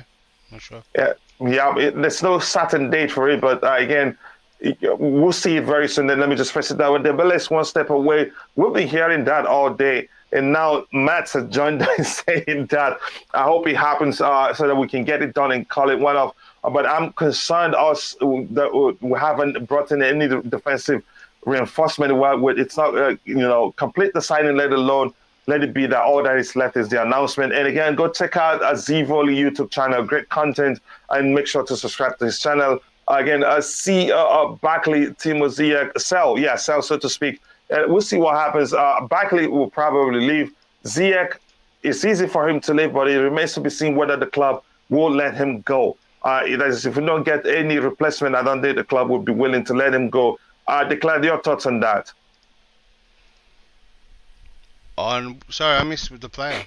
Ziyech. Do you think the club would be willing to let him go without bringing in any reinforcement? Yeah, I feel that Ziyech is one of the players that will want to leave. It's not whether the club wants to get rid of him. I mean, sometimes people overlook that point on thinking that the club is going to dictate who comes and goes. Sometimes it's a player. And what are you going to do if Ziyech wants to leave? Keep an unhappy player like Ziyech? And he's already not performing at his best anyway.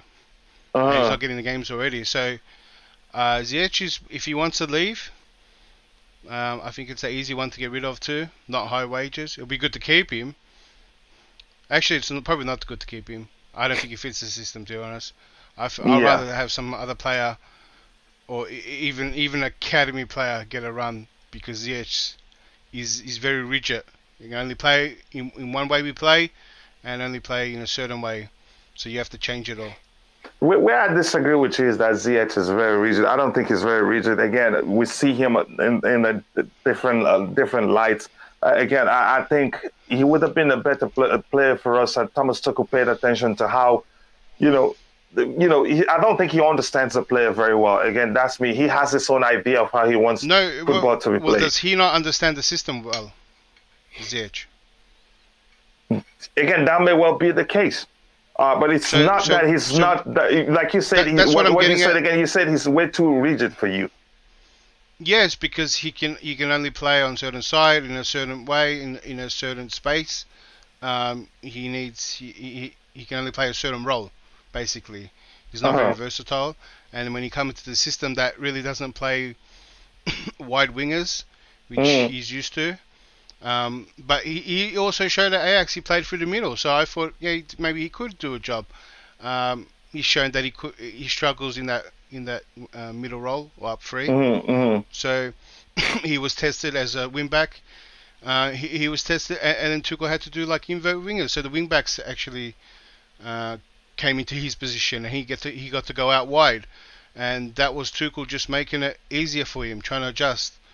So I think he'll do better at another club with constant games and in a system that suits him. And he's in his peak. He should be playing. It's not like he's a young player that we're waiting to get better and adjust. I'd rather have a player that can actually suit the system more. And if he's a young player, then the game time will help him develop.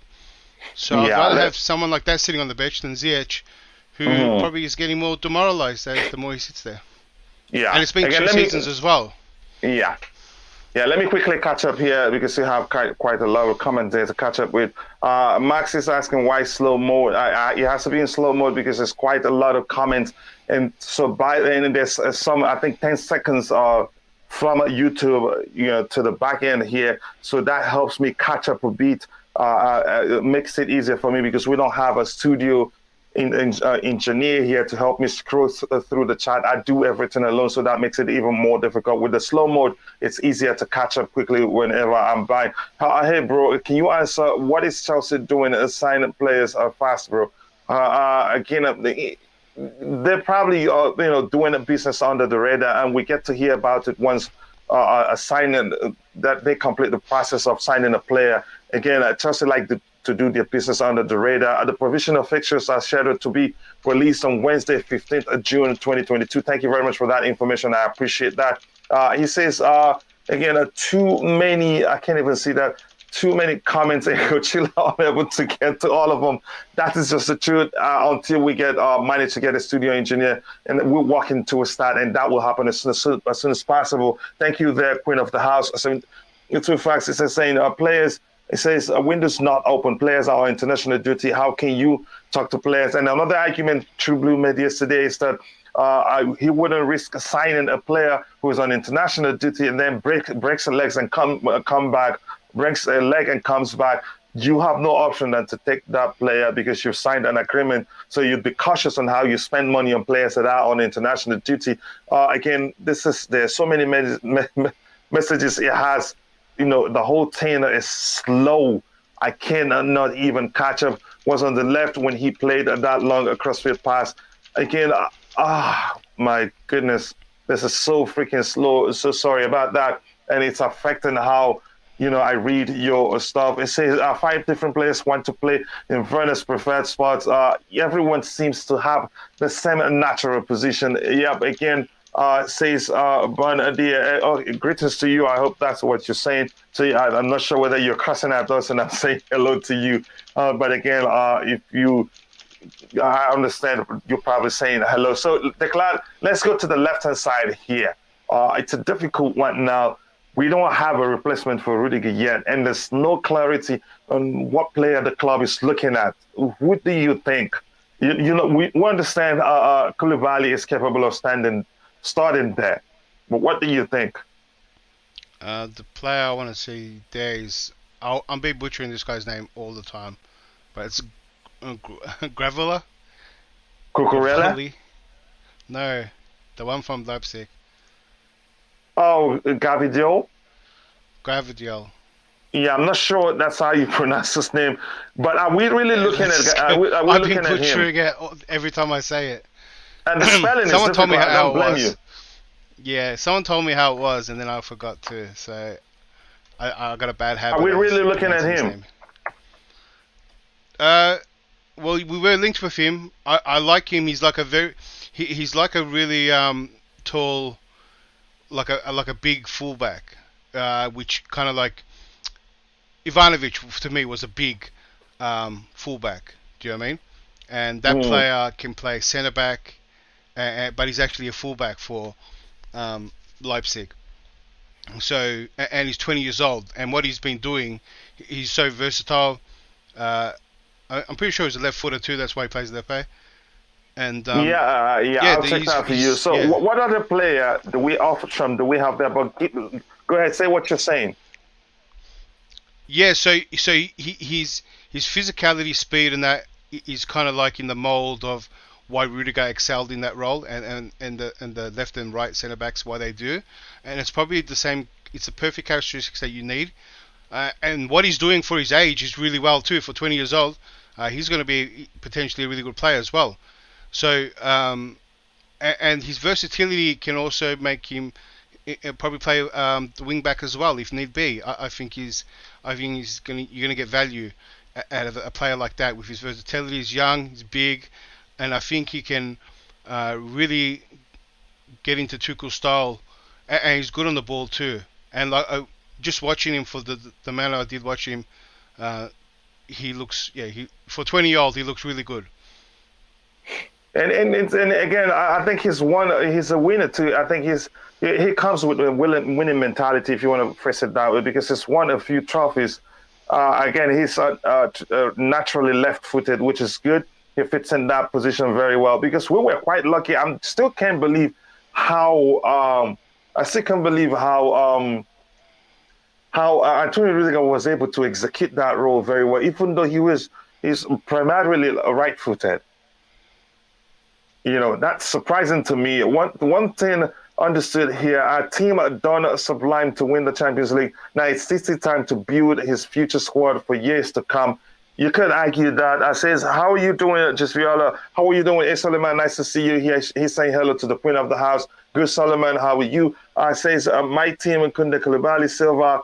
Again, why sign a 20-year-old Gavidol playing in Germany when we have 19-year-old Caldwell has all the same assets in the rough and tumble championship. Again, that's another great argument there, which means I'm going to add Caldwell to that list of the poll we're going to show down there. But I know the Chelsea fans will probably go for the big name. If you ask me, what do you think about Caldwell? Yeah, I think what he's doing in the championship has shown pretty good signs as well. You don't know how that adjusts. I mean, you have to admit that the Bundesliga and for a team like Leipzig is quite a bit of a gap level on the championship in England. So I would say Gabriel's doing doing better things at a higher level. So he comes from a higher level, but Caldwell should be in the team.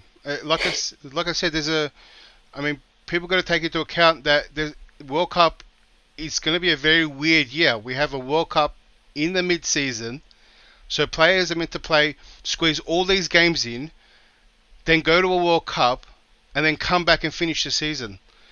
I think we're going to see probably the most injuries we've ever seen before. That's why they gave us the 5 subs, and I'm not sure. There's some other leeways that I think they're trying to cut out games, but they really know that they're pushing these players to a limit. So we don't just need a good starting lineup. We need a good squad, and Levi Caldwell should be part of that squad. And anyone in the squad, I think, is going to get good game time this time around with 5 subs and so many games. So someone that sits on the bench I think he's going to see more game time than ever before. So if Kowa's in the team, maybe doesn't start, but he's definitely plays behind some of the players. Should we consider Koulibally for that position too? You don't think? If Koulibally comes in, I think he helps Silva. I think Koulibally can do any of the So roles. not that position. Yeah, I say play like Graviel. I'm butchering his name. Probably easier to sign because when you hear Chelsea at that age, you probably want to move. So we're considering between Colwell and who? And Graviel. And Gabriel, okay, let's do it that way. Let's remove Koulibally there because, like you said, if he comes in, he'll probably come in to take, share the role of leading the back line with Thiago Silva. Tobago, you want to say something quickly before I put on the poll? Yeah, I agree with Declan. Silva should change with Koulibally there, and then I think we should keep Colwell on the left side, centre back. Only if you're still, yes. As a starting player or as a just be part of the squad, because if you see True Blue's argument, it just makes sense. He's almost the same. I think he's the same year as the same age as Gaviol or Gaviol, however you want to pronounce it. But yes. he's even done it in a. You could argue the Champions League is Something tougher. went wrong. Sorry, the Champions League is tougher than the Bundesliga. And I don't. Some people will argue that in terms of physicality and pace. I don't think so. You don't think so? What about the level? What about the quality of players or opponents? Maybe that's where you talk, but it's rough and tumble, like True Blue did put it. It's rough there. It's not, yeah. You could argue that that's. I think that conditions players, to be able to deal with any opposition in terms of, how you see championship clubs come in FA Cups and then spring up surprises. Is because they have some quality there. Well, I think EPL is moving slightly away from the big, rough and tumble type players all the time. There is a great skill level of players. Even the top club isn't the biggest physical club, and Lukaku struggled here too. I guess he didn't want to do anything. So it's the more, especially in the defender, you're going to be versing really good attackers. And if you look at the attackers in the Premier League, they're not all like back in the 90s and stuff, where they're all big physical attackers. You're not versing Drogba's all the time. Look at all the strikers; they're all small strikers. Except for Antonio is the only name I could think of. And was the one from Brentford as well. They're not many really big physical strikers, but they are really good. They're skillful attackers. So I'd rather take someone that has the better defensive brain than just physicality. Because for me, Zuma was that player. Everyone liked Zuma because he's like that last ditch tackle and that. And Zuma was really physical, and there was he could go with any big striker. But the reason he used to end up doing those slide tackle, the last minute slide tackles, is because Zuma found himself in the wrong positions. His defensive. Sometimes he can misread. He always got caught out. Yeah. The reason he came chasing back is because he got caught out. So in the first place. I think that the Bundesliga is levels above the Champions League, but True Blue's got a point because Leverkusen is our player. He's there. Do you know what I mean? It's not someone you have to transfer. So he definitely should get a go. And I think the best case scenario is to have them both for me, because I really like Gabriel, and I think Leverkusen should get a go too. So I think they both should be involved. So those are the two names we're considering for players who are specialized in playing that position, because she could argue that's not Koulibaly's specialty. Coach. Yeah. Or if you're not gonna get a Gaviol, we can sign Cucurella. Cucurella can play as a left centre back, as a left wing back, as a left back. Yeah, I think let's prefer him. Let's put him in the left wing back role, because we have two players we're considering here already. So if we add Cucurella to that list, it becomes 3 players. What do you think? Yeah, I agree with you. Okay, so let's go. Let's see whoever the people in the chart selects wins at the poll gets to start. The other person could come secondary, or we might decide, okay, we're leaving this person out, given what we're seeing there. What do you think, Declan? Yeah, I thought you were going to put them both in the same position. Yes, but we're going for the yeah. We're seeing. I'm going for the charts to give us their opinion. So when they come back, when the poll ends, then we'll decide. Okay, this person topped. Let him be the starting left center back position. The other person secondary, and we agree. Maybe they both rotate because we have quite a lot of games to play. We agree on that. And let me ask you: did you actually say that we're looking at him? We're looking at Cavajo. Yeah, we've been linked. I mean, it could be just another one of those. Like, I think we're going to be linked to every player this summer. But if it's true, he does fit the role, and I'm excited about it. And for his age, and I think it'll be a great addition. I think it's what we need for that position. Yeah, I think you make a good argument there. Thomas Assam, okay, he's just responding to what Thomas Assam said, but let me see what he says there. Thomas Assam, you talk to players in an international camp and playing games. Calm down. It's not over yet. That's hilarious. Okay, let me see what's here. Again, we really need new signings to start preseason. Again, there are chances we get a few done on time. At least Dembele and Jules Kunde will be done before the transfer window closes. And says that maybe we play 4-3-3. It remains to be seen. You talk to your manager or ask True Blue in the chat. I think you get a good response from him. Thomas Arsenal, just wait until this round of Nations League games are completed and the window opens. Again, the Queen of the House says, did you mean call Will Coachila? Is that how you spell his name? Did I misspell it? Oh, apologies for that. Yeah, that's what I mean. And you had to disgrace me in front of everybody. Now you and I are fighting. But that's no, I think everybody understands that's what I meant. DM Chelsea should sign Sangare, Frank Cassie. I think we'll get to that point. Here says talking about the poll. I know. Make it clear. Even people don't understand. I meant Colwell, and I know they will understand.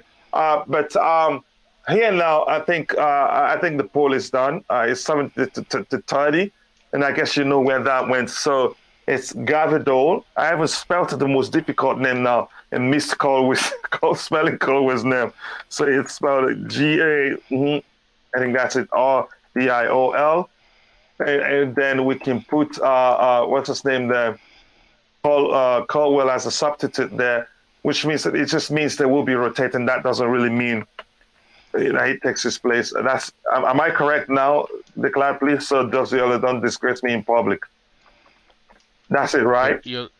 Your guess is best as good as mine.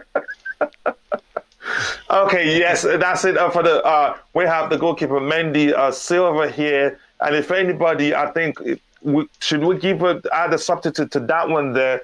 You never know. What do you think? Who do we? Yeah, you could do that. Yeah, who rotates with Silva? Yeah, because if Koulibally. I would like to see Koulibally be the general in the middle and give Silva a rest. But the great thing about Koulibally is that he can also play left and right, and so he could be well worth his money in that. But the most difficult role in the back three is that middle one, and so if you're going to bring a player like Koulibally, his experience is going to help. Are we gonna try it with anybody else? I think Koulibally will probably emerge as the first choice. So good choice there. I think it could be. No, I think that's switching with Silva. I'm not going to say he's not going to start over Silva. I don't see that happening. Yeah. But there are games Silva will be rested, and it only makes sense because Silva isn't getting any younger. You get that point now. So there's a chance they may well, be swapping positions with each other. So it makes sense that we'll cover that position. And with that, I want to ask people in the chat. We have, at the time, we have 200 and something people watching. Now we have 197 people watching, and we have just 101 likes. We can actually do better than that. If you haven't, please take a second to like the video. It is free. It doesn't cost you anything. If anybody asks you to pay, tell them Just via our True Blue had already paid for you. So please like the video to help us reach more people and to help the channel grow. Like the video if you're happy that our club did not go under. We survived the whole nonsense, the restrictions and everything, and we're here, and I think we're going to be even stronger and better. Like the video and subscribe to the channel if you haven't, and I sincerely do appreciate that, and thank you for 2,500, and let me see, probably more than that, 2,508 subscribers. We've gained almost 40 subscribers today, and I cannot thank you enough. So if you haven't and you're enjoying the show, like the video and subscribe to the channel. Let me see what we have here. Koulibally has to be an option, yes, for Silver at least next season. Again, let's move the poll onto midfield, please. Declan, I'm guessing, and Tobago, you guys know why he's in a hurry, so we'll move to the midfield section. Again, Chelsea should resign Tomori or Guehi. I don't see that happening. Again, I think would be better off signing those players back. We'll get them cheaper than the ones we're looking at, but it remains to see if the club would take that route. What do you think, guys? But AC Milan is about to give Tomori an improved contract, so I don't see Tomori coming to Chelsea soon. But Guehi, wow. Yeah, and wow. I would say thank you for Ray Allen. I wanted Guehi to stay. I wanted Guehi to stay because I was watching him last season on loan in the championship. I think he was at Swansea, if not mistaken. He was playing very well, and I was hoping that he would stay. But due to he wanted a guarantee starting place, and we had to sell him. So sad, man. But anyway, I would love to bring Guehi because he's strong and physical. Yeah, and thank you, Ray Allen, for joining the gang of people that wants to disgrace me in public. And again, the brain is so, it's probably look at it, you think it is correct. Again, because the whole alphabet were there, they were just misplaced. But Ray Allen, thank you. That's hilarious, though. I like it. Thank you, brother, for that correcting me. No backup goalkeeper? Let's talk about it now. I think it makes sense. Who will be the backup goalkeeper for you? Do you think we should go for anybody? Do you think we should stick with the suggestion I'm seeing here? I don't think we're buying 3 CBs. Yeah, we'll make it the numbers up with academy players. Is Dembele close? I'm not sure. We're not sure how close, but the truth is, I think he's coming to Chelsea. That's for certain. Another brilliant chat, fellas. Oh, Chris and David, you are late today, but I'm just kidding, brother. People that got to work and bills don't pay themselves. Nice to see you around. I appreciate having you here. Dembele news. Again, we cannot categorically say whether it's close or not, but the truth is, it looks more likely that he's coming to Chelsea. Silva, we have to sign 3 centre-backs.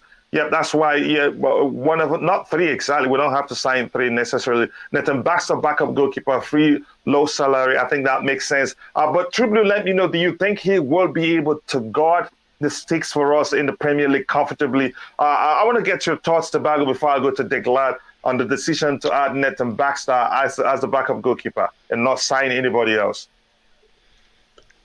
Yeah, Nathan Baxter, as I said. And I think did let mention this before. In the goalkeeper department, I know, as you said... I'm sorry, the comment is what making me laugh. Just go ahead. They're ganging up against me, everybody in the chat, but I still love you guys anyway. Go Go ahead. As you said, we need competition in all departments, right? But in a goalkeeper department, it's not that easy to change your number 1 goalkeeper.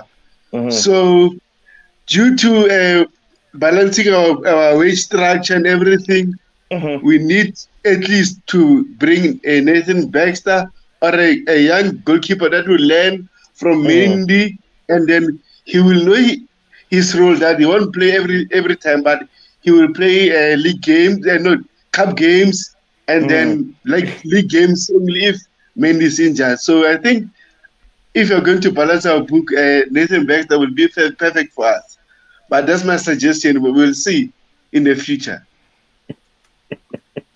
Oh my goodness. I will not forgive you guys. They're all ganging up on me. It's just this bad spelling. It's catching goalie. Okay, that's not nice. Even Just Viola turned against me today. He started the trend to make sure they catch all my bad spellings. Declan, your thoughts on Nathan Baxter, please. Yeah, like regardless who's Baxter or not, you can put under Mendy, backup, goalkeeper. It doesn't matter. Baxter. How about the US guy that we've been linked to? So great point by Reece James Kingdom. If he comes in, you think Baxter will still be the second goalkeeper?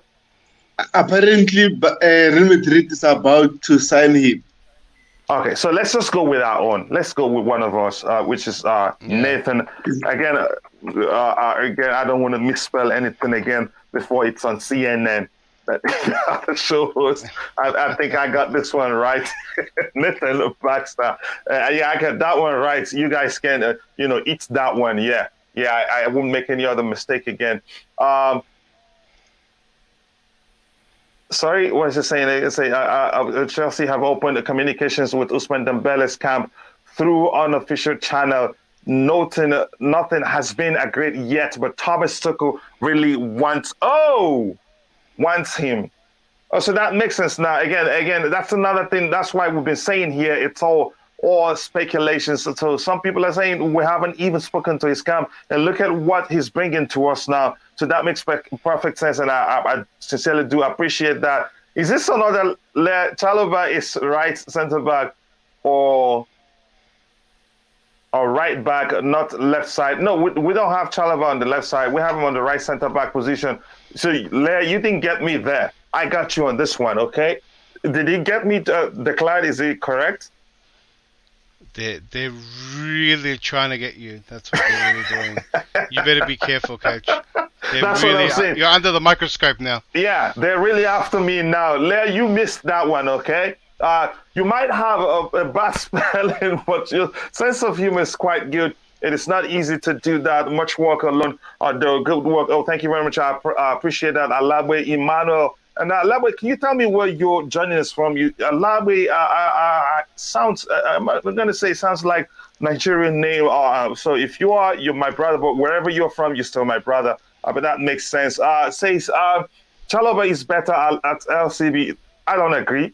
He can do a good job there, like Rudiger. Just say he can do a good job there. It's not that he's better at RCB. If it's primarily right-footed, just say he can as well execute that role. But under Thomas Tuchel, it looks like Tuchel prefers playing him on the right-hand side. Again, Bobby gives thumbs up 100%. And then again, the blue heart and also enjoying the show. Nathan Baxter already said he wants to come back and prove himself. So then let's give him a chance. So good argument. Thank you for bringing him up. Who is better, Lukaku and Amanda Broya? We'll get to that in a bit. Again, Nigerian, yeah.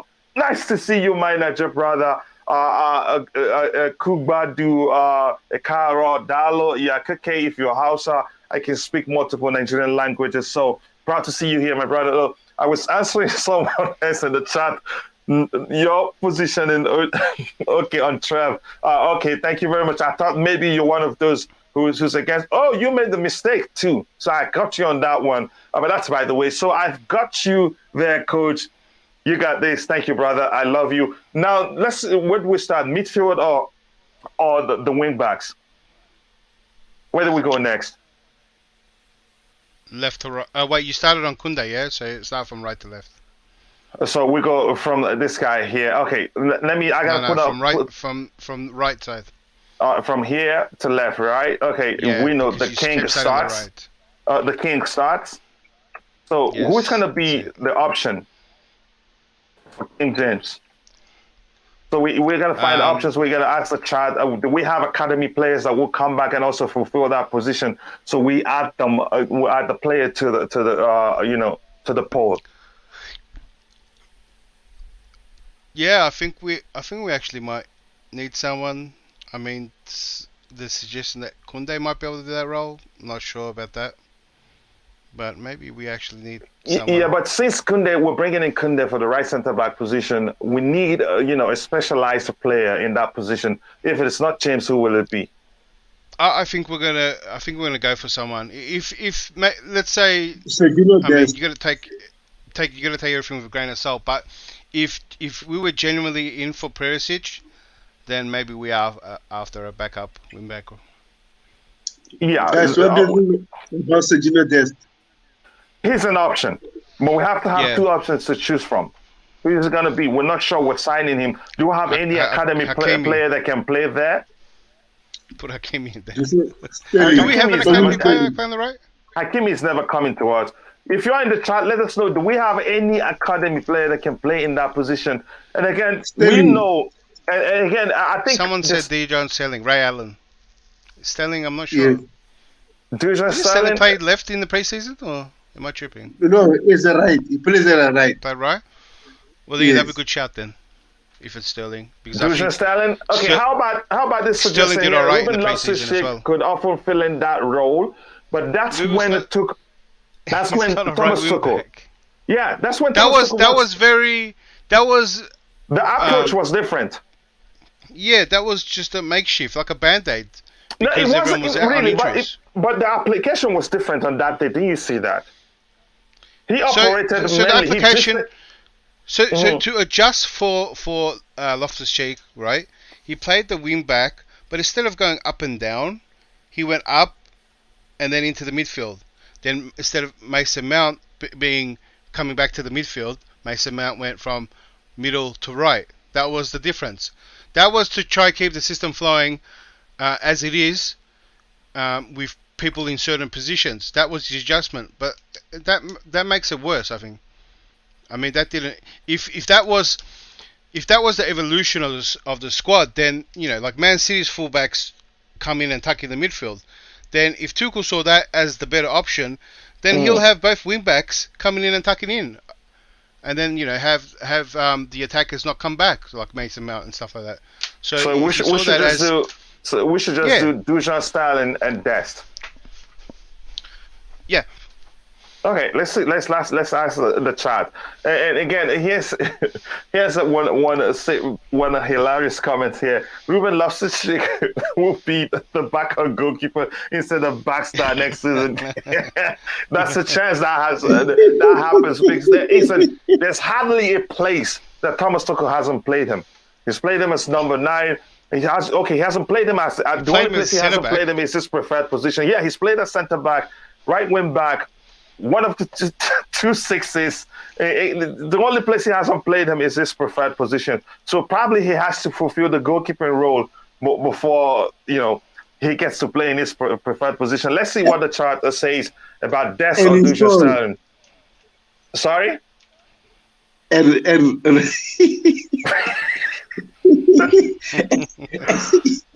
He's dying there. That's a laugh. He's really dying, yeah. I wouldn't play Trevor Chalobah in that position. Go ahead. And Ruben Loftus-Cheek is tall, so he can be a good goalkeeper. Yeah, that's a chance. He's tall. So the Again, keeper. yeah, I feel bad for that guy. I think he's been quite unlucky. If Thomas Tuchel tries him on that 8, I think he'd keep him there because he's a fine creator on his day. That's the way.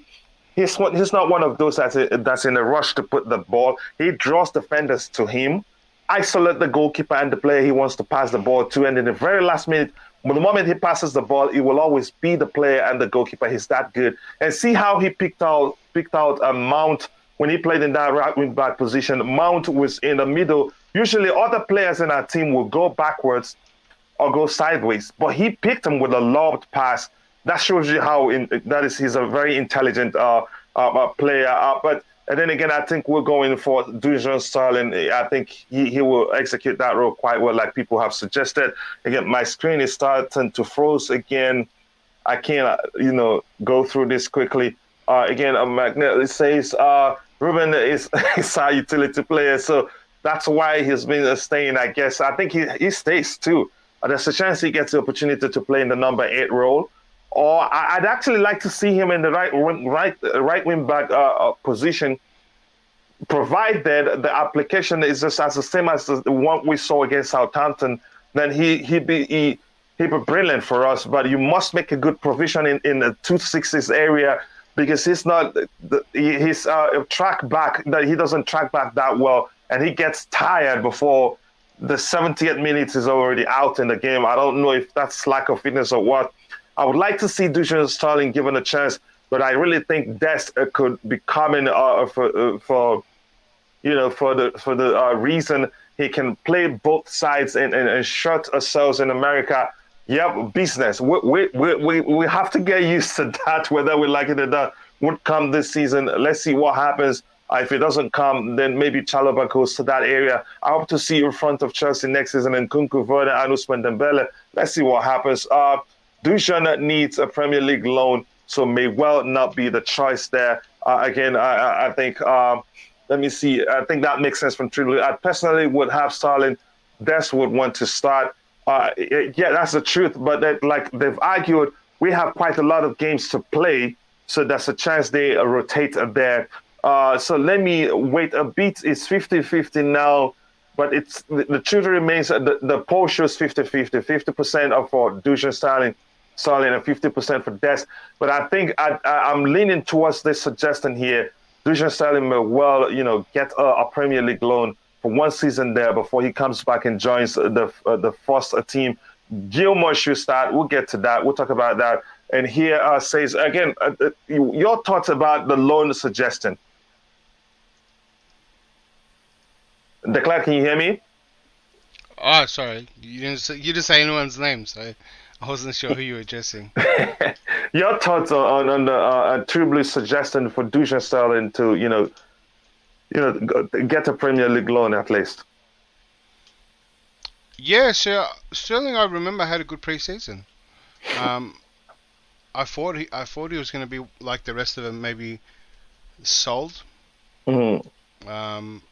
But if I remember right, I think Tuchel did talk highly of him as well. So yeah, he should definitely get a loan, and if not, he should maybe be in the team. And I think Tuchel will use him because in some of the games he was a bit of a standout in the preseason games. That's all I remember. I don't know. I haven't seen anything since, but I do remember he had good preseason, and I thought that he might have been in the squad as well. I was kind of surprised that he kind of wasn't. Yeah, Yeah, can I add? Yeah, go ahead. Add what you want to add, brother. Yeah, Dusan Sterling last preseason he had a good preseason, but due to we had a lot of players in our squad, like for example, Reece James can play there, and even Aspilicueta. For him staying at Chelsea, he would have got lesser games. So if Aspilicueta is going, then Dusan Sterling is a good shout for us, because remember we were on a rebuild, so no need to spend money on other players, and then while we have our own who can develop. And also, what I like about Dusan Sterling, he's physical, he's strong, he can play as a right wing back. So sometimes I know, you were saying, we don't need to give a lot of our academy players time in our first team, but also if they are good, why not? Yeah. Again, this comment here makes sense. We could loan our players to Everton and let them develop under Frankie. I think because Frankie, no matter how you say it, he still have a connection with our club. Notwithstanding what the denier, the Judas case, but I don't want to talk about it. The truth remains, I think he'd have a connection with the club, and the club would comfortably give him our players as long as he promises he's going to help the development by starting them. I think that makes a sense. That may well be one of the reasons why Everton, gave him the job. His connection to our club, and the fact that we have a good academy products coming out, graduating every year. But that's by the way. So let me end it. I think it's 51 for Dest, and Dusan Sterling, I think, needs a Premier League loan. We can all agree with that. So I want to ask this question. Do you guys think we'll be able to finish this today, or should we? Let's try. Wherever we stop, we'll see. So where are we going now to? The 2 6s, is that the position we're going to now? Yeah, just go from right to left. Yeah, I guess. Okay, let me see. Where did I stop before? Unless you wanted to do same positions, so go from right. Yeah, to let's left finish. Let's finish. Let's finish Okay, yeah.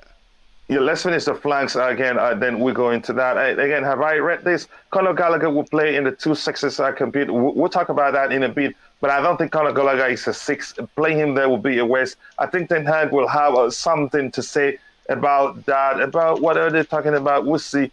Again, it's a shame we got rid of Lamptey. No, Lamptey wanted to leave. We wanted to keep him. We even started in a game that I think he shouldn't start. Just to get him to put pen to paper and extend his contract. But he wanted to start games, and I think it's a good. I think, do we have a buyback clause? Ken, and I think in that area we have other good players too. Lamptey plays on the right hand side, right? Yeah, I don't think we have a buy-up clause on him. We don't? Okay. Yeah, but again, I'm not too sure too. I don't think we do.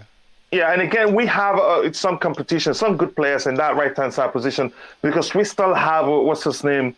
We still have Tino Livramento, who I'd argue is a better player than Lamptey. Lamptey is just maybe quicker, but Tino is more stronger and all that, but I don't want to talk about it right now. Tuchel says he wants him, but then he said he wanted Gallagher last season. Dusan had injury issues at Blackpool. Oh, bad luck to him. As we have been saying, we needed 2 good players in the position, but the coach has to let each know either one can start at a time. Again, anytime. Again, that's the truth. We can only loan 1 player to Everton. Oh, is that the rule now? I didn't even know. And thank you for always being available to educate us on the new rules. 1 player to a team. Again, I just realized this nation absolutely pointless. Not many people watch anyway. Nations League again. That's argument. Slug it out with True Blue. But I think not many people watch it. But again, sell Lukaku for 50 and buy back Tammy for 80. What makes you think Tammy Abraham will be different at Chelsea? The manager saw him already and didn't like him, even though scoring 10 million goals at Napoli doesn't make a difference. And that's why I want to quickly ask you. Declan, you don't think bringing back Abraham would be bringing back, Lukaku 2.0? In some sense, yes. No. Why do you say no? I think because I think Tammy is still improving. He still hasn't hit his peak. So I think Tammy wouldn't bring the off-field antics that Lukaku did. And I think Tammy would fight even if he's on the bench. I think he had different motivations, and I think and he is an academy player, so I think academy players dream of playing and retiring. So I think he would give it all, and I think he would be an upgrade. But if I remember right, Tammy Abraham's buyback clause was 80 million, and Tammy Abraham might come in and struggle as well, because 2 different leagues, and he still might need time, and that's where you kind of get the Lukaku impact, the expectation and not fulfilling it. Yeah, here's the thing: he presses better than Lukaku. That's obvious. Maybe really he's improved to Roma. Yeah. But the but question do you think Tammy's worth 80 million now? No, I don't think so. I really don't think so, honestly. Yeah, so that's his buyback clause. Yeah, Again, as long as Tuchel is the manager, it wouldn't make sense to bring Tammy Abraham, because by definition, he's a traditional number 9. You get the point now. It would be absolutely pointless to bring him back. Yeah. And he probably knows that already. Coming back under Thomas Tuchel will not make sense. So I don't think we should even do that. And Nick Blue here says Mount... Yeah, go ahead. You wanted to say something? Yeah, if there was negotiating price where we can bring back Tammy for a certain fee, which I still wouldn't make sense after letting a player go after 1 year. But I don't get why his buyback is so high. Tammy would have had to do amazing things for to justify his, to justify 80 million in one. And I think that buyback is only good for one season, till 2023 or something It like that. expires. Yeah, I think it expires. I think there was. Yeah, I thought it was ridiculous buyback clause. Better off not having any, really. The way it was structured when I heard about it, and if it's true or not, yeah. But I still don't think it's the characteristics of what we need in those positions. Yeah. Your choice. What do you think, Tobago, about the decision to bring back Tammy Abraham?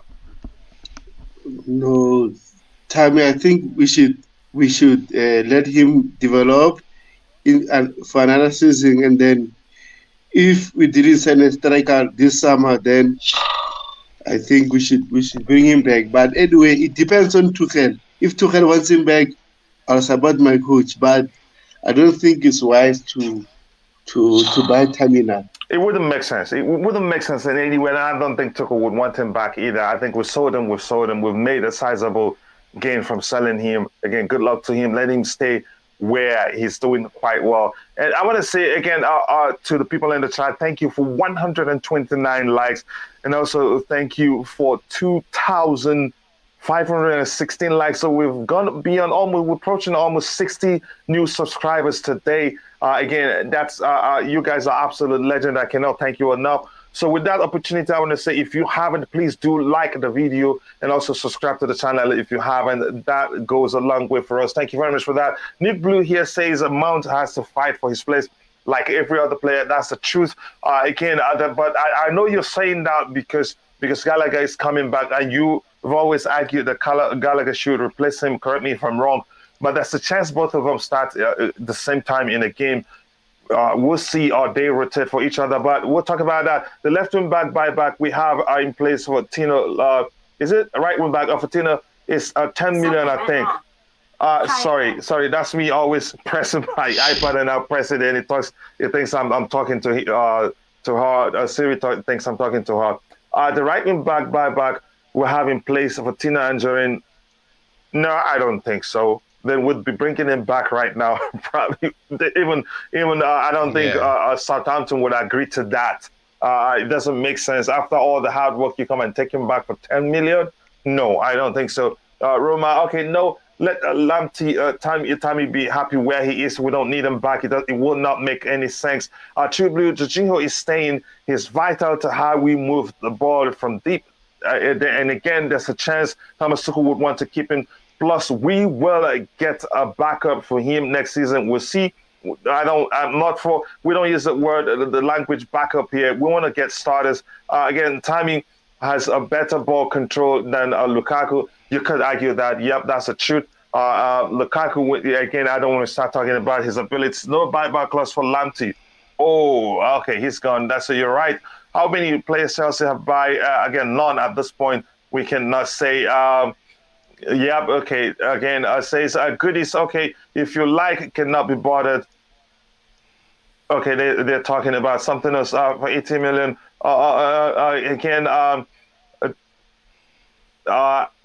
Let's Chelsea buy Darwin Núñez from Benfica. That's your suggestion. Your dream. I hope it happens. True Blue. It's about okay. That's again. I don't want to read your communications. Atlanta left and refused to sign new contract yet.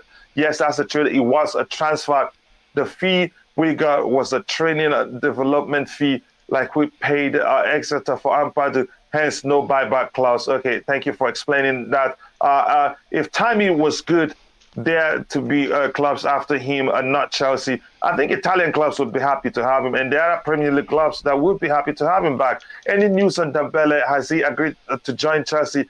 There's no telling what's going on. There are quite a lot of conflicting reports out there, but the truth is it looks more likely that he's coming to us. Wow, great, more than 2 point. We're approaching 3K subscribers, and we hope to get there as soon as in a few days. I hope that happens, and thank you for all your hard work. Shift from back three to back four. Good luck. Let's see whether that will happen. RSC is my Fulham loan brother. Let's see what happens. True Blue says that Coachila, it's not a new rule Premier League. Okay, it has been there for how many years? You mean for a year or quite a long time? Okay, I'm not sure how that happens, but thank you for educating me on that. I sincerely do appreciate that. Then will be good signing of if we can get Gavidol. If we cannot, if we cannot get Gavidol, and if timing was good, that'd be. Yep, that's the truth, but that hasn't happened yet. Again, I cannot be bothered about Jeff. Arsenal, again, I wanted a Tammy. They may well come for him again.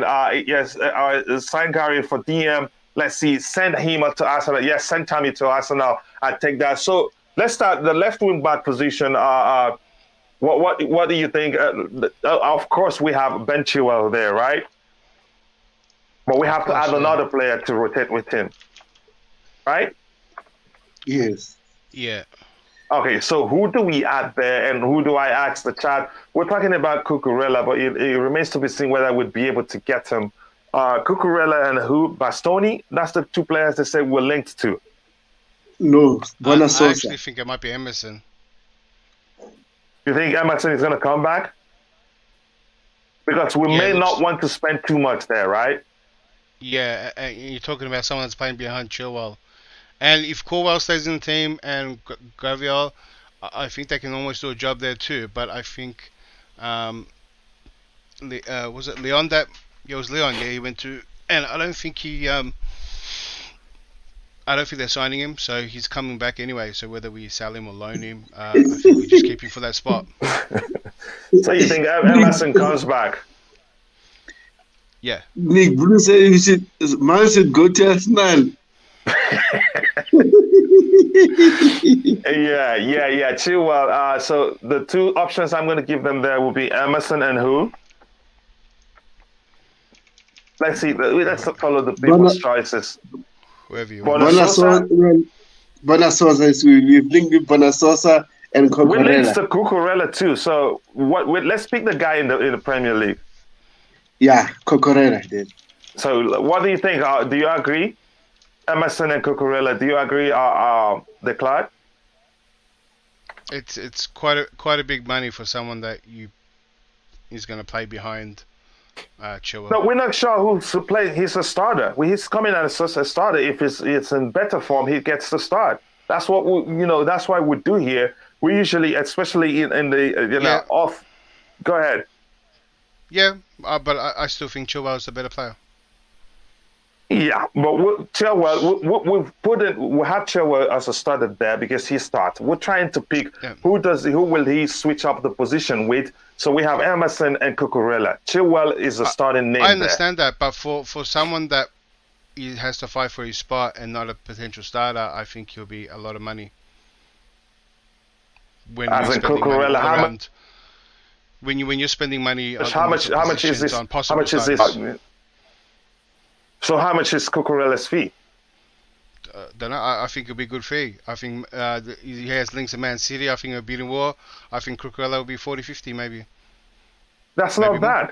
That's not bad for a player who can also help us fulfill the left centre-back role because he can play that too. Yeah, in that case, yes. Yeah, then you can take out someone from the left centre-back. But yeah, if he's playing more than one position, that makes sense. But if it's just just someone like if for like Des, for example, if Des costs a lot, then there's no point. So I'm asking the chat. Let's ask the chat. I'm asking the chat. Cucurella or Emerson, who stays. But the truth is, I think there's a chance Emerson comes back, given all he's been saying of late. He says Agbe Emmanuel says Emerson is coming back, but I think he'd want to start and not, be a chip backup. Hence, he'd want to a permanent move out. Again, that may well be the case, but if he comes back, I think on his day he's capable of giving Chilwell a run for his money better than Alonso did. Again, that's me. That's how I see it. But let's see what happens. Just for all of the point of the house. There was also reports that Tuchel actually wanted Emerson to stay instead of Alonso. But really? So he decided to leave.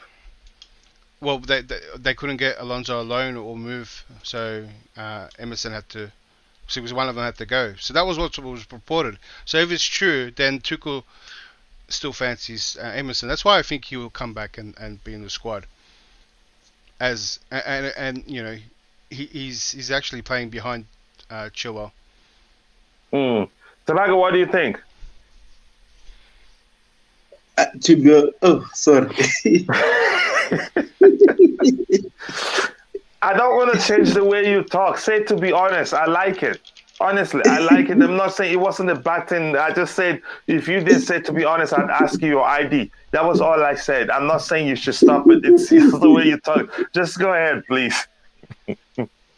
Yeah, it's either we buy a left wing back or we buy a right wing back. Then, if we can buy either Dest or Cucurella, then I think Emerson is a good shot. Also, as I said before, we need players that are already playing the system. And Emerson at Lyon, he was playing as a 3-4-3 system at Lyon. Always they played that system, so it could benefit. It could benefit us.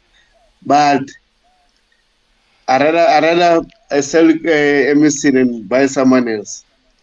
Yeah, and just for the I just saw on the official app that Emerson primarily wants to come back, but he hasn't spoken to Thomas Tuchel yet.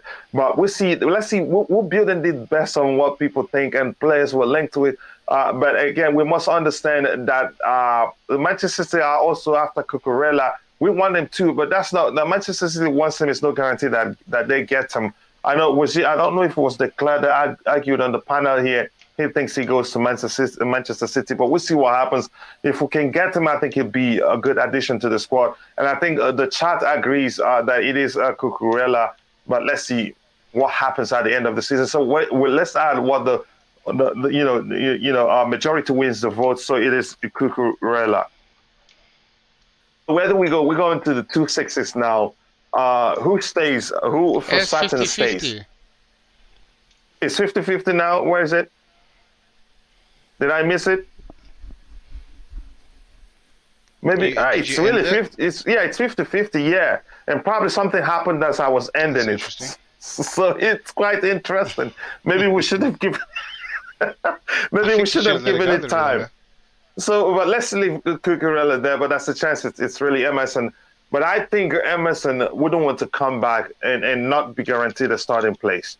Except if he sees the possibility of Chilwell not coming back the same, that he may well, make the position his own. So what do you guys think, really? And he said the people are saying Tuchel likes Emerson. Should we just go for what we have, for our own player that we're sure it's going to be with us? So since it's 50-50, let's go with our own player. What do you think? Yeah, since he's maybe the more likely. To happen because we're going to like to... over transfer.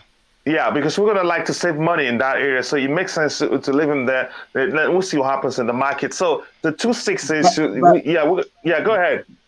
But coach, remember we have a 200 million budget. So where are we going to spend that money if you're not buying players? Half of it's going to go in the middle priority areas. Priority areas. Already on Kunde, you'll be spending around 50 to 60. And I think Thomas Tuchel wants attacking at least one player in the forward area and one player in the midfield area. That alone, and you're talking about, and when they say they want to get in 2 marquee signings, that money may not be enough, actually. It depends on the marquee signing you're looking at. Let's say the Declan Rice is part of it. You're talking about if it's not 100 million, it will not be far less than that. You get it. So let's talk about the 2-6s. I don't want us to get to the third hour without finishing this. Or do you guys think we should continue tomorrow? I don't know. Should I ask the chat? We should just round up with transfer talks. But let's talk about the 2-6s anyway. We're going to talk about who stays. Who stays? Who will be permanent there? You could argue Kovacic. Yeah, Kovacic stays. I mean, I think Kante Jorginho has a slight question mark on who goes and who comes and goes. So they have a contract to negotiate. We'll probably hear And they if they haven't. re-sign or not. Yeah, it hasn't been no talks yet. I don't think. Oh, they're probably in talks. Sorry, nothing that we know. So we're saying Kovacic stays. You want me to ask the yeah, I think True Blue is saying something that I think will be the truth. I think Jorginho leaves. What do you think Tuchel's plan on both Emerson and Kennedy? Can Kennedy play both sides? I think Kennedy can also. You could argue play for the. Go ahead. I think he's dominantly left. I think on the left hand side, but he can play as one of those 2-8s closer to the 18-yard box. He's got a sweet left foot too. What do you think? Yeah, but I don't think he can play both sides. So what do you think? You think he'd go? Yes, Kennedy? yes. Yeah, I think Kennedy had a bad loan. That's why he came back. I think not necessarily because Tuchel wants him. Yes. No, that's why. Yeah, that's why he did come back. Mm. Also, Kennedy can defend, so him as a wing-back option will be another Alonso situation, where about going forward is good, but defensively won't be good enough for us. So I think we should sell the kid and have a nice career elsewhere. Again, Nick thinks Emerson will not be in our first team or second team. We'll see what happens. It says Alibal think Kennedy will be gone. I think he will be gone. Like the class said, he came back because he had a bad loan, and we don't think he's getting enough game time there, to do him good. So we decided to call him back. I just read all of the point of the house says Chile all the way for me, whether Cucurella or comes or not, but again, the idea is to have at least two good players in every position, and the player who's in a better form starts over the other person. It's not an argument. Chile is coming back from an ACL. He will not be the same. There's a chance that's the case. There's a chance he comes back better. He comes back even stronger, better. But we'll see. Julian Obala, the Nigerian guy that played 3 years at Rangers. This is my Nigerian brother also suggesting his fellow brother. Yeah, it makes sense. I don't think is good enough for Chelsea Football Club. I wouldn't go as much as being biased for that area. I don't think it will be good enough, but you never know if the club wants him. Who am I? Brighton wants 15 million similar to be white, and we wouldn't pay that. Again, no Dembele, no risks at the club. Again, that's your argument. Has become the new law. Okay, watch this match versus Frankfurt's UEFA Cup final. I will try to see that. And let's see, I'd keep Aspie and Emerson, Cucurella, and Gavidel. Again, it remains to be seen whether Aspie wants to stay. I think because of how much he loves the club, he's not leaving because he wants, because he wants to see that the club, are able to bring in defensive reinforcement before he makes his final decisions. And again, it's not up to him entirely, because Barcelona does have some issues that they must sort out. They must sell a few players, like True Blue has mentioned, to be able to generate the money to pay for some of the players they want in. In that case, it might be a player exchange because we want, the rumors are that we want Dest, and they want Alonso and Cesar Spilicueta. So we'll see how that goes. So you might end up being an exchange for players. But Kovacic has to start. He has to stay. That's the question. But alongside, do we need to look for any? Do we have to look for any? Any player to compete with Kovacic at this point? Who would that be if we want one player to compete with him? Because he cannot start all the games, and he makes a difference whenever he's there. He's the only one that's able, operate really well from there and still create good chances from deep as one of the number 6, and be able to bump forward comfortably, progress the ball even when oppositions press him. So what are we gonna do? Are we gonna assume that Kante Jorginho stays in this build? Sorry, can you say that again? Are we doing this with the impression that Kante and Jorginho is? We're not sure we get to that, but we're talking about Kovacic. We're gonna pick the second number 6, but right now, out of it would be Kante back.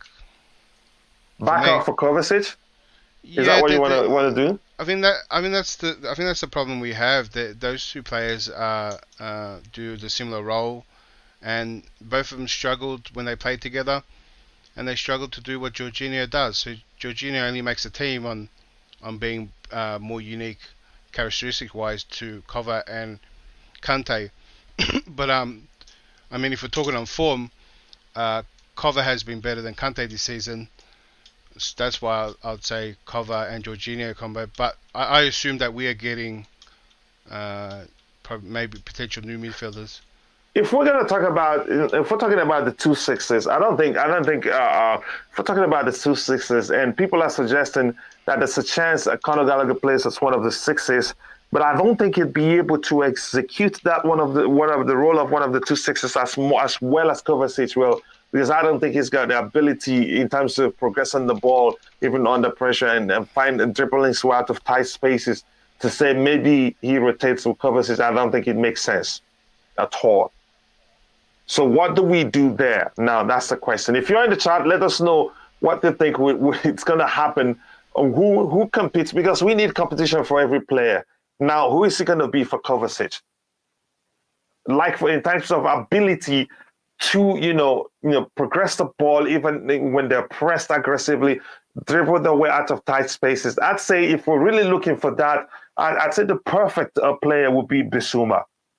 I know you disagree, Declan, but let me know what you think about that suggestion. Yeah, Bissouma were good, but Bissouma would fall in the type of player of Kova, Kante, and Bissouma, like that. He's a mashup of all of them. Yeah, if you want to phrase it that way. If you were replacing Jorginho, you need someone a bit more on the ball and a bit more, at least comfortable on the ball. And so never in a rush. So I thought Billy Gilmour could be that player if we weren't going to buy anyone. No, if we're talking about who is going to be the competition for Kovacic. For me, Kante. So okay, let me ask the chat. Let me ask the chat between Kovacic and between Bissouma. I mean, I'm going with the assumption that Jorginho and Kante are staying. So Kova Jorginho combo I'd prefer over Kova Kante combination. Again, that's a chance that what's his name, J5 leaves, and I think Tribulu is saying this with serious conviction. A conviction that he leaves. Can you let us know, Tribulu? Can you let us know why you're so sure that Jorginho leaves? Again, he hasn't renewed his contract. There's a chance he leaves. So do I ask the chat whether for Kovacic, or whether put the name Bissouma and Kante, who gives Kovacic the competition? Should I ask them that? Yeah. This is an interesting one because that's why I asked. If we're assuming that Jorginho and Kante are staying, then it changes up on who you want to bring in, and some of those names like Bissouma, Tchouameni, Rice that we've come across to throw them in there. Mm. So what do you think? You need someone with Sowell. Yeah, however you want to do it. If Tobago's got a view on it. Tobago, your thoughts? My thoughts about J5 leaving. About how we're going to talk about J5 separate when we go to the right-hand side, because usually J5 is on the right-hand side. Am I right? But it doesn't matter where they are. It doesn't matter, yeah. So we're just talking about Kovacic now. Who gives him competition? Let me just say competition for Kovacic as one of the 6s. I'm saying Bissouma, but I don't know if we're going to get him anyway. And the class said I think the best competition for him would be Kante, because usually, check out the pairing. I think the pairing is usually best when it's Kovacic and Kante, or Jorginho on Kante, because Kante provides better screening for the defense and better protection, if you want to phrase it like that, for the defense. That's why it's usually best to pair Kante with either Jorginho or Kovacic. No. So we're looking for competition for Kovacic now. I think it's outside. It should be outside Kante and what's his name? So I'm going to go with Ampadu and Bissouma, because he can fulfill that role. I don't think Ampadu wouldn't fulfill as He's more disciplined. I don't think he dribbled his way out of tight spaces like that. So it's an interesting one, quite all right. So what do we do there, really? However you want to do it. You know what? Maybe put 3 names under each position. So we're looking for competition for Kovacic, and okay, see names Maybe, here. No, maybe with if someone's not there. So who do we put for the competition there? So I would put Kovacic, Kante, and Bissouma As an option for for his competition. Yeah, so for Kovacic's position right there, Kovacic, Kante, Bissouma, and then I think I'd put Jorginho, Tchouameni, Rice. We're never gonna get Tchouameni. You already know that. So why are we wasting that time adding him? Oh to the yeah, list? any other name? I think just Rice. Just Jorginho Rice. It's not set in stone if that makes sense. Just because We're I'm going off. Here's Yeah. what we're trying to do now. We don't want a situation where Kovacic doesn't play. Usually we find it difficult to progress the ball, especially when opponents press us aggressively. So we're looking for another player who'd be able to still progress the ball no matter how aggressively opponents press us. I'd say the perfect player there would be really Bissouma can do that. We've seen he's able to do that. But who else? In that position. Some are suggesting Chalobah, but I don't think Chalobah would do that well there in terms of fulfilling the role like the way Kovacic does. Coach, the way I categorize it was by characteristics, not by and the reason I put we're saying the same thing. That's why we're looking somebody who'll be able to help us progress the the reason ball. I brought it up like that was because of the players we got now. I think the combination of Kova Jorginho I prefer over Kante Kovo, for example, or Kante, and just because I'm not sure where Kante is at the moment. So first I'll put there Kovacic and Jorginho, and then I'll put, if Kova doesn't play, I'll put Kante, and then I'll put the player we don't have yet as Bissouma, and then on the Jorginho list I'll put Jorginho. I think Rice could probably he's more comfortable on the ball. He could probably do what not as well as Jorginho, but he could probably play where Jorginho is. And then maybe another name there. I threw Tchouameni because that's where people were putting Tchouameni as well. But you can put another name there. I was putting the players we already have first. You can put Gilmour there. Yeah, put Gilmour where Jorginho would be. And then you put last the players we don't have. Can Gilmour fulfill the Kovacic role? Because we're on Kovacic now. Gilmour can... I think Gilmour... can play where Jorginho. His characteristics were more to what Jorginho was doing. Whether he's good enough yet or not, that is a whole different debate. But if we are, like I said, if we're building a big squad and we're not going to throw money in every area, then Gilmour does cover, a certain position, even if it's in the squad, that we don't have to throw a transfer fee at. Yeah, again, but who is that in the Chelsea team that can, give Kova a run for his money in terms of being able to help us progress the ball? I'm repeating myself a million times. Who? Kante. Can Kante beat the press as much as the Kovacic can? Yeah, that's what Kante does. He can't progress the ball as good, but he could do the running and box to box and press as much as more than Kova. Well, he's not really like for like. The player that's more like to love is Loftus-Cheek.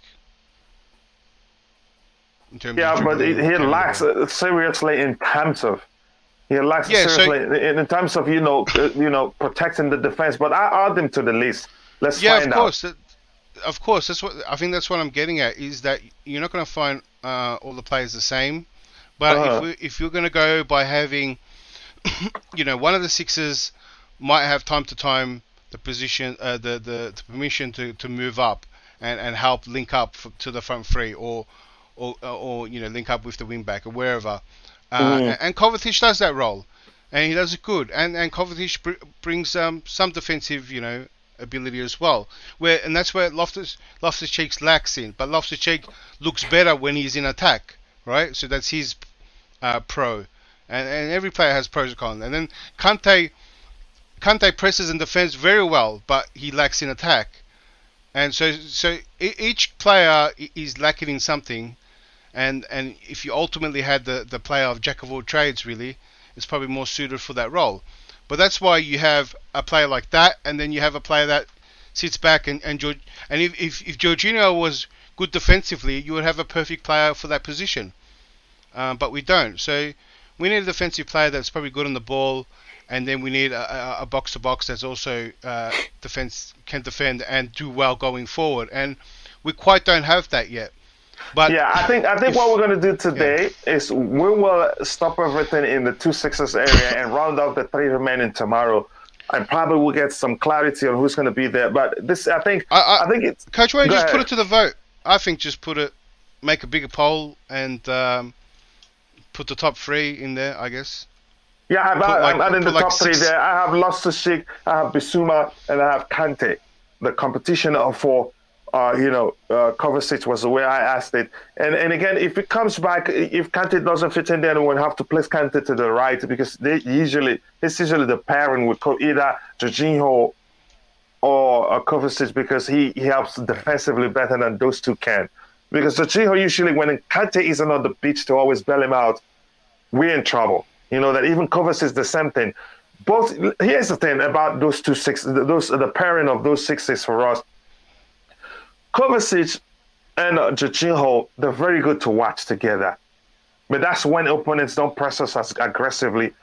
When they play together, you can say they have an almost telepathic connection in terms of the link-up play, the way they exchange passes. But the truth is we suffer defensively because they're both not the best at reading the game and at protecting our back 3. So that's why usually you see what's his name? Thomas Tuchel alternating between the pairing of Kovacic, Kante, and Jorginho, Kante to ensure that we have somebody who's able to protect the defense very well, read the game, win back the ball. So that's why I'm saying if, in fact, Kante doesn't make it in this poll, we're going to move Kante to the right. You get the point. And maybe we should have added Jorginho to that list, but I think it's looking more likely that Jorginho will leave. But I want to know with you. Yeah, go ahead. When Kante plays with another similar type or plays with cover, it's not very good. The other 6's role is to bail the other one out, and they that's how they're meant to be in sick. But I mean, it's up in the air. Like if we don't sell anyone, we'll probably bring in one player, and then who comes in, or does Gilmour come in and just pick up from what Sol was meant to do? It's an interesting one. I'm still not sure. I think something's got to give. So if we reassign Kante and Jorginho, then maybe we're not going to buy a midfielder. I mean, that would be a good indication of that.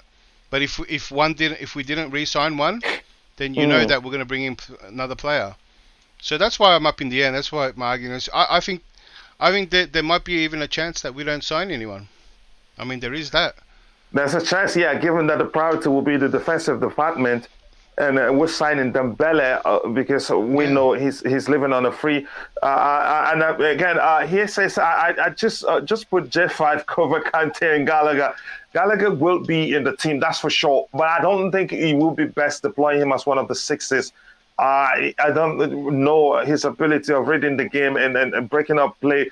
The 2-6s, if we're continuing with 3 at the back system, the 2-6s are very pivotal in ensuring that our defense don't get pounded with attacks.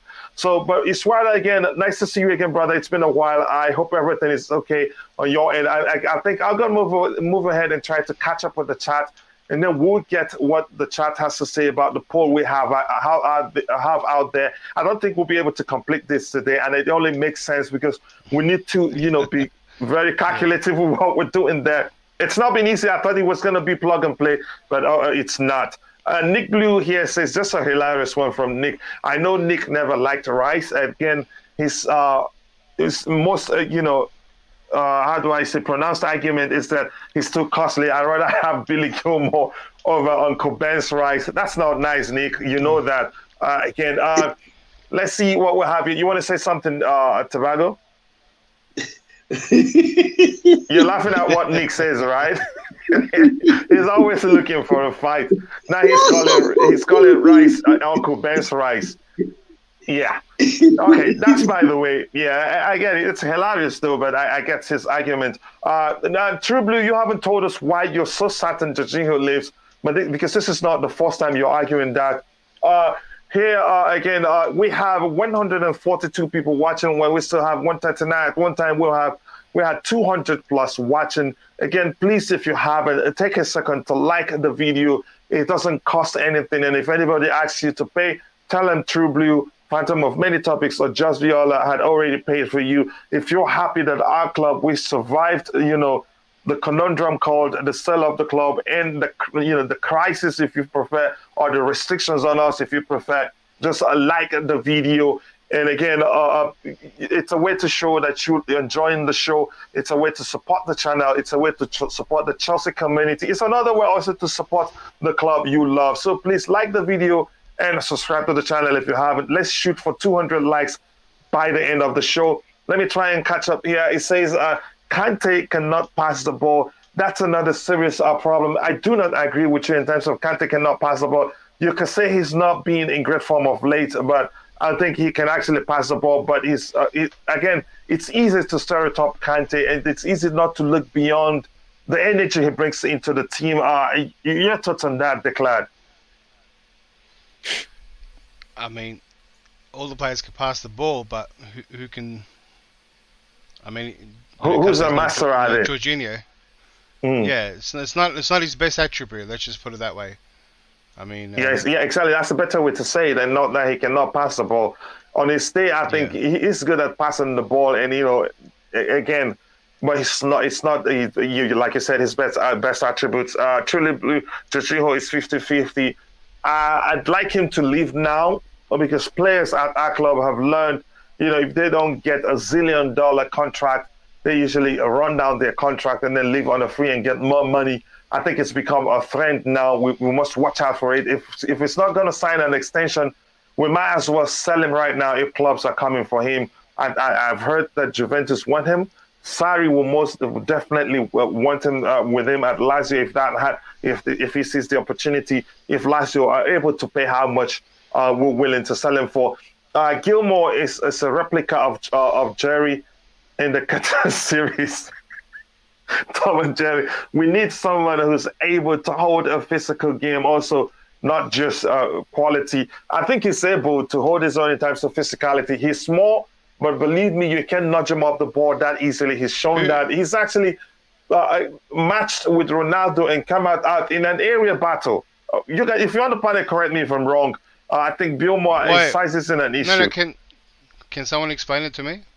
Why height and physicality is needed for that position? I'm why not is sure. that the priority? Yeah, I'm not really sure. You know what the priority is for that, like that position? Is that we build up from the back, and that what Jorginho does is, if you're looking at this lineup now, and if you could make little triangles, right, as where the possibility of options are, usually Jorginho is more in the middle, in this one, in front of Silva, and he is the link to everyone in terms of making the triangles, and that's what his specialty is. And even when he gets pressed, he can still make the passes, and he's the key in the build-up play. That is, for that role, number one priority before you move on to defensive work and height and that, because we have three centre backs to deal with long ball headers, and you don't need a six that's sitting closer to him to actually be a really high height to header. If Gilmour's shown for his size, he's pretty strong, and he's young, and he's gonna get stronger.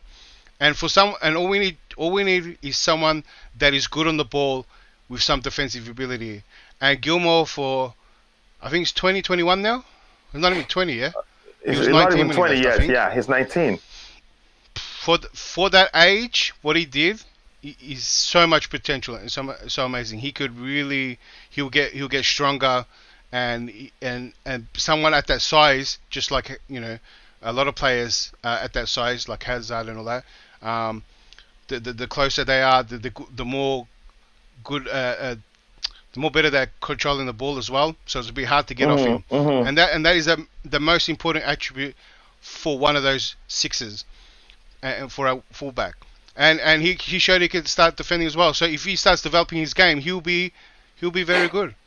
And it's something that I wish can happen, and we don't let go, because if we sell Gilmour, then someone else is going to develop him and probably benefit off that potential. Yeah, I think I don't think the decision to let him leave alone, whoever decision it was, I don't think it was right. I think you'd argue he's already gained grounds under Thomas Tuchel and played some high-profile games. Tuchel trusted him. Staying would have done him more good. Yes, he wanted to leave to get more game time because he represents his country internationally. But then again, it remains to be seen. He's a player I don't want to lose. You could argue he's a hybrid, six, in terms of he can fulfill the defensive midfield role perfectly. He can also be a regista if you want him to, because you can, as small as he is, you can't take the ball away from him like that. I remember what he did to Fabinho. He skinned him alive against Liverpool. He's that good.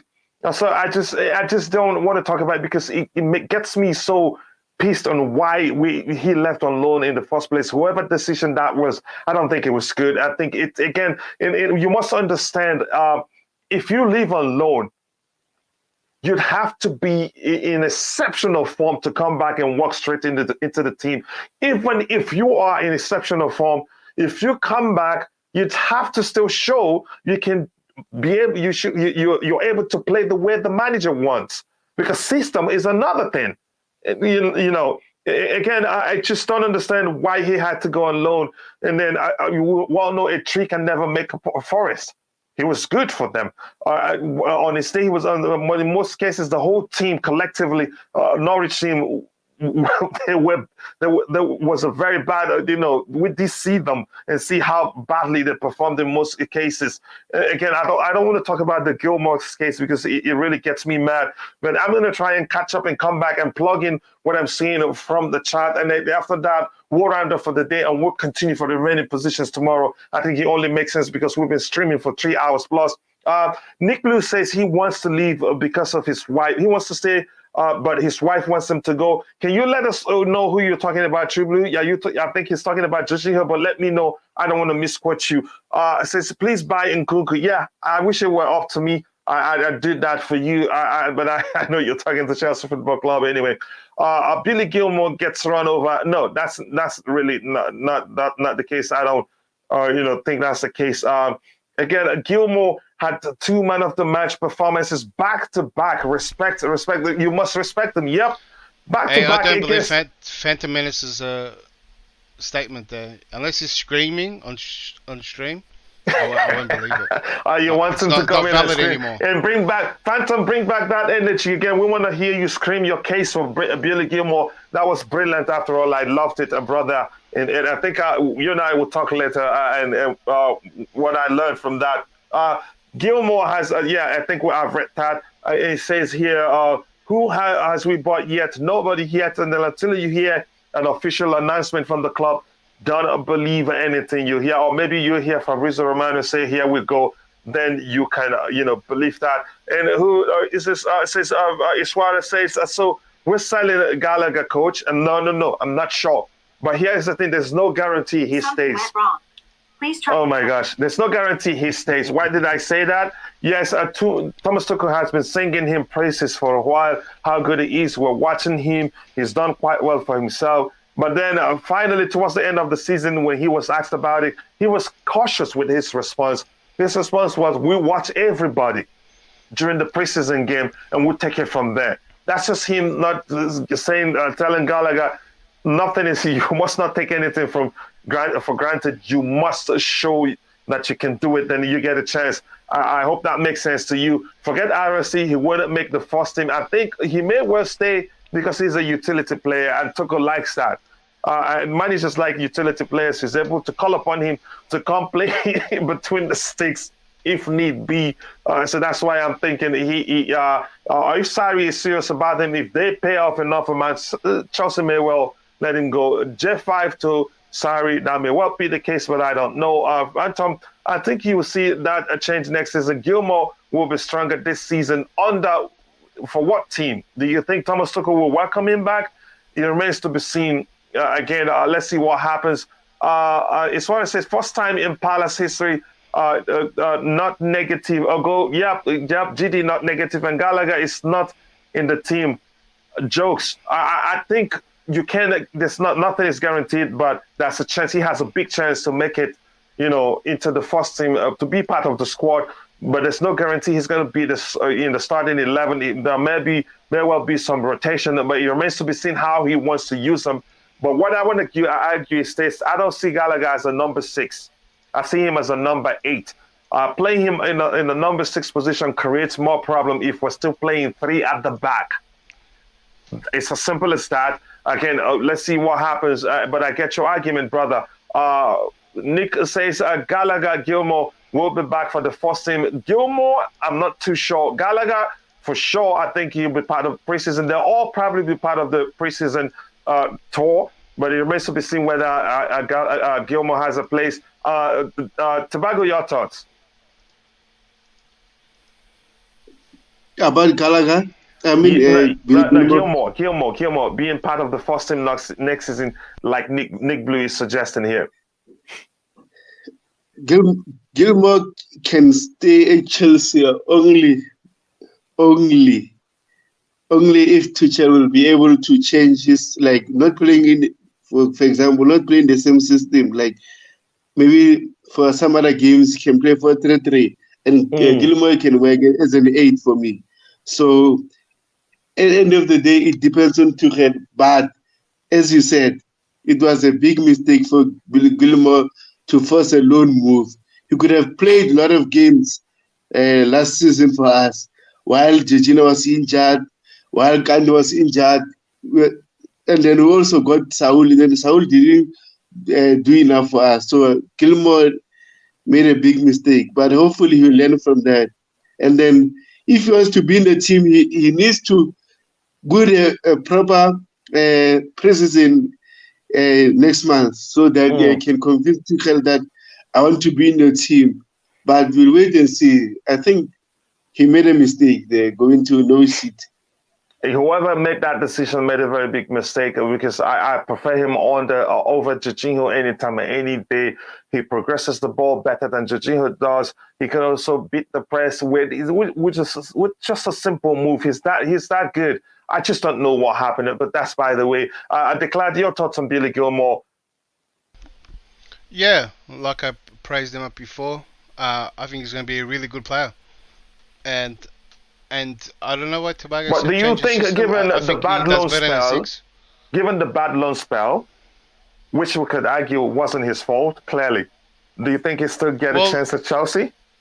The bad loan spell came from new manager change, and them really, trying to see if they can fight for relegation. That was what happened with him, and that's how he lost his spot. So it's not his fault. If he's not going to stay, hopefully we get him another good loan spell, because he needs game time, and he's still young, and if he comes and like I said, this season, I think everyone in the squad's going to see more game time because of how the season is with the World Cup in the middle. So I'd like him to stay, and he could probably prove himself even more, especially if we're going to lose a player like Jorginho. No, I know you'd like him to stay. Do you think Thomas Tuchel will accommodate him? Yeah. I think he will. You think? Why do you think so? Why do you think so? Let us know. Well, when you mean accommodate him, I don't think he needs accommodating. I think he fits in the system. Then why did he let him go in the first place? I think he wanted to go. Okay, we'll see what happens. If he accommodates him, I'll be elated, man, because I love the kid. and I know what he's capable of doing. Tuchel wanted him. It came out that he wanted to even leave in January, and they made him stay. So the kid just wants to play. And I hope they can offer him more here. If he sees potential game time here, then all right. But it wasn't up to Tuchel. He was pushing for a loan move because he thought that for what was best of his career, he showed that he could do it, and all he wanted to do was just play. And that's probably why most likely he gets another loan. But I'd like to see him come here because he probably gets some good game time. And if he did stay, we would have saw a lot of Gilmour because of the injuries.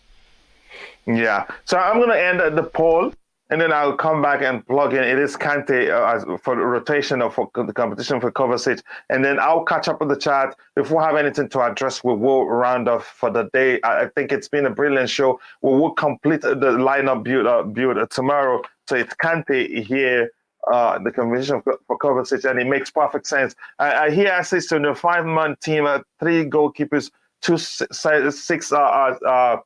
centre backs, 4 fullbacks, 6 midfielders, and 6 attackers.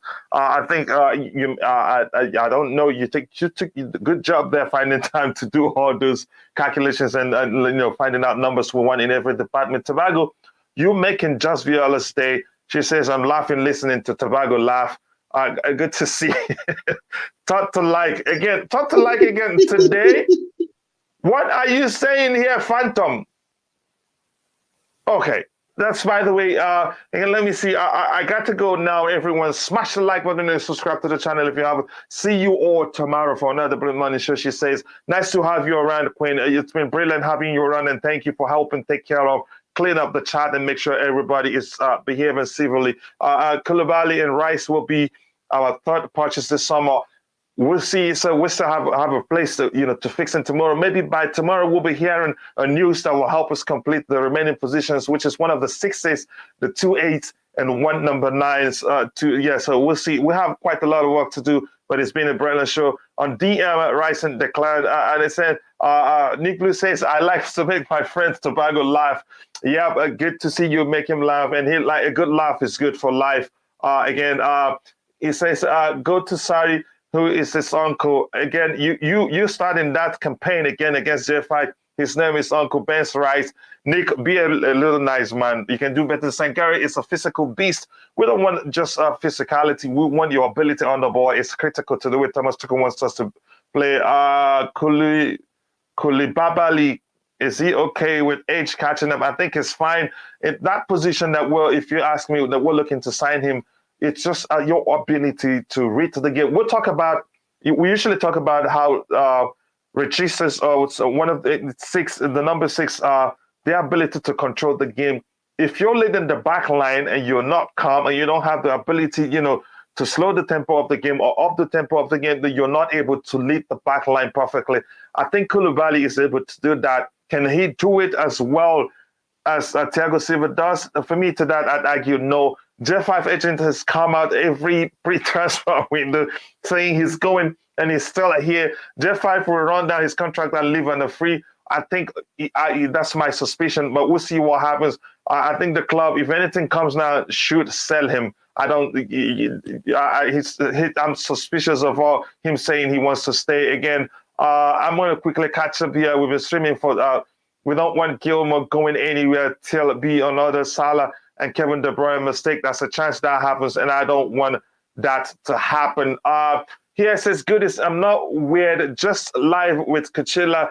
Didn't think the young is going to Manchester University. Grabbing back and Timber are moving. Masori has already gone to Bayern, but let's wait and see. Always nice to have you here, Trubly. Your understanding and input to the channel, I appreciate that so much, but I get your comments here. So you're one of those that are against me. Go ahead. No, like I see Trubly saying De Jong might not go to Man United. No, he's saying he's going to go to United. Oh, yeah. He's I think saying, so. I didn't think he's going to go there. And I never said I didn't think he's going there, but he just want to join forces against me, but that's okay. Go ahead. Yeah, also, I think Dembele, not Dembele, sorry, De Jong, he might go to Manchester United due to Barcelona's situation. Also, unfortunately, the player didn't want to go, but if Manchester United can offer big money to Barcelona, Barcelona won't say no. So it's a win-win situation for Manchester United. Also, may benefit of the doubt. He worked under Ten Hag, and then Ten Hag will convince him. But at the end of the day, we wait and see. This is a transfer market. Anything can happen. Man City can come and boom. Yeah, I want to ask this quickly. How long does how many years does Gilmour still have on his contract? Let me check for you. I don't know. Yeah, let me check too. Gilmour transfer market. Let me see. That's where I usually find everything. That's it, because that's important. If it's getting closer to the end, yeah, if he has a few years left, it will be a risk to even decide to send him on loan. And look at him; he's won. I think is that the Scottish League? I'm sure not the Premier League. It is one Champions League and one Scottish League. And okay, we have a problem there. Gilmour's contract expires in 2023. So that's a huge risk there. Declan, what do you think? Because if we don't guarantee him a place in the team, he's going to leave on a free. He's going to run down his contract, leave on a free, or we sell him. His contract with Chelsea expires June 30th, 2023. He has just 1 year left on his contract. That's a huge risk. He'll use that if he wants to move. Sorry, what did you say, Declan? Also, I said he will use that like everyone else did to make the move. So if you want to get something for him, you sell him now, or unless he wants to come back and play. But oh my goodness! Now I'm really someone has pissed. to resign. Now I'm really pissed, and I'm serious. 1 year, Billy Gilmour has 1 year left on his contract. Which means the club doesn't value him, and I think he sees it the same way. What are we waiting for? The issue, we said this before, we're busy giving the players that are not in our coaches' plan contracts, like of Bakayoko, Batshuayi, etc. While we have Billy Gilmour's contract is about to end. I think under Todd Boehly, we need to solve this issue on letting players drag their contract until the end. If so, we need to sell them. So this is an issue. Also, Kante, Jorginho next summer, the contracts are also expiring. This is an issue. Billy Gilmour should be also a priority because he's the future. Yes. What are we doing? He has just 1 year left on his contract, which means, like the class says, if he wants to leave, he's going to use that. You have to guarantee him a place in the team. Going out on loan, you're practically saying bye-bye to him. And believe me, I think he has a good relationship. He has a good relationship with Frank Lampard. Let's establish that. Because Lampard likes him. He may well convince him, just come. Don't extend your contract. And they're going to try to buy him. And believe me, he could. There's a chance he forces Chelsea to sell him. Yes, or Lampard calls him, tell him, look, we're going to make an offer for you. Make sure you first the move. And I agree on that. If he leaves, I'm really going to be pissed. I don't like that. That's truly saying it. Fabrizio Romano says it. I don't believe it. Can you tell me why you say that? And while you're at it, I want to say thank you for 152 likes. That's not easy. And we still have 116 people watching, which means we can do better than 150 likes. So please, if you haven't, take a second to like the video. If you're enjoying the Blue Morning Show, please like the video, subscribe to the channel if you haven't, and also don't forget to click on the bell notification button so that you don't miss subsequent Blue Morning Show. Believe me, it's a brilliant show. We always keep it objective here, and everybody is part of the show. Those in the chat, those on the panel, again, your opinion matters. So let us know, again, where you're watching from for the last time before we come to the end of the show. And also, please like the video and subscribe to the channel if you haven't. You would not regret it. You were saying something, Declan. No, It's Tobago, sorry. Tobago, you there or you going? Oh, sorry, I'm here. Yeah, you were I was saying something. like, yes, I'm saying like, under Todd Boehly, we need to sort of this issues letting players dragging their contract until the end, and then we suffer like the way we did with Rudiger. It's so sad to let Rudiger live like this. So this should be a wake-up call for our new board I am members. pissed. Just go ahead. I'm really pissed right now. 1 year, Billy Gilmour, for all people.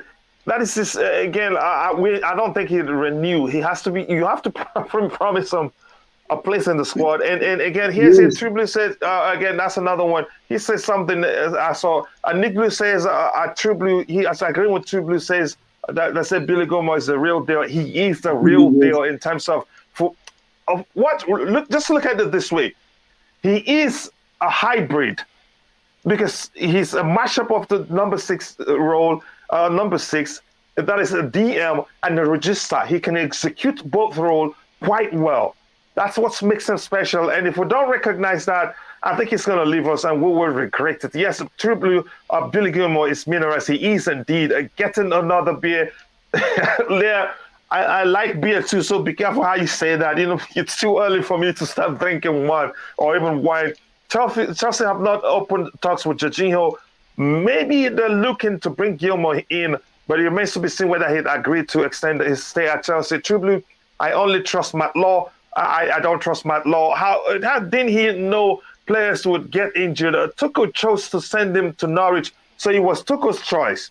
If it was, and then it was seriously a very, very big mistake. I didn't like that, and I even did a video where Limes to react about it.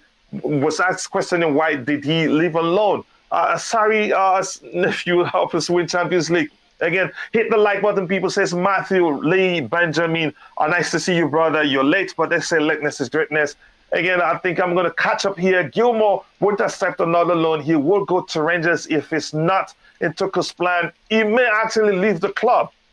He will leave the club. Going to Rangers is my list of worries. The issue is that he may end up leaving the club, and that's going to bring me to tears, and I'll be really, really pissed. That's how much I love that kid. But that's by the way. And I want you to go check out that video if you're subscribed to my channel, to Chelsea Perspective. Sorry, our channel I like to call it because it's not really mine. You make it what it is today.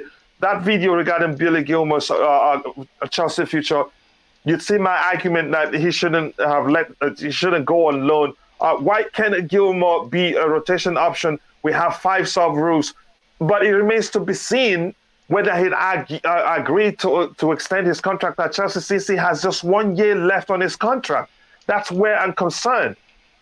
You know, we sent back so we replace him with Edson Alvarez. You still calling players, all the players from other clubs, sending him back up to Jorginho, Gallagher again. I'm just going to cut up. Let's call it. What are you talking about? It was the German who dropped him, change of coach to Smith, to get him back into Norwich. Being in the backside would have been a good experience. It was, to me, I still don't see that as a good experience. Nick Blue, listen, Rangers will be a loan, not full transfer. With 1 year left on his contract, I'd rather sell him to Rangers and add a buyback clause if that's possible. But I'm really pissed right now, honestly. I'm not happy. Again, I don't really. Oh my goodness! Again, I'm done talking about that. Declan, coming to you, your final thoughts on everything we've talked about today. Well, yeah, another transfer session, I guess, and we still are waiting. We're still waiting for our first signing. It's probably a shame we didn't go through the list, but I hope we can finish it tomorrow or whenever you stream next.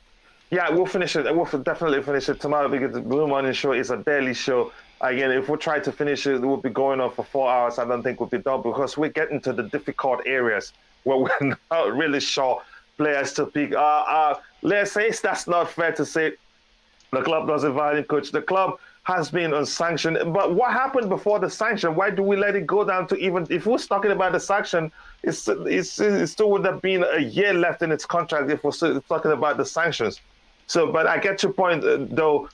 For you both, Nick, again, says, highlights, you're a big fan of Yves Bissouma. I am. I personally is a big fan of Bissouma. I don't know about any other person here. Alas, Tobago gets the Gilmour point.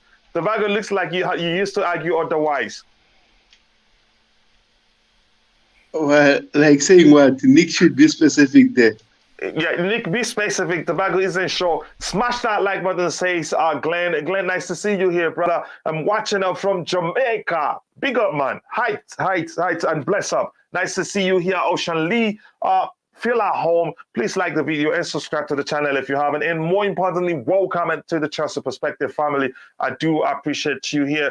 Watching from Uganda, that's my African brother, Omodink George William. Nice to see you here. Please like the video and welcome to the Chelsea Perspective family. Dejan Correa said Gilmour will be signing a new contract. I hope so. I hope so. Thank you very much.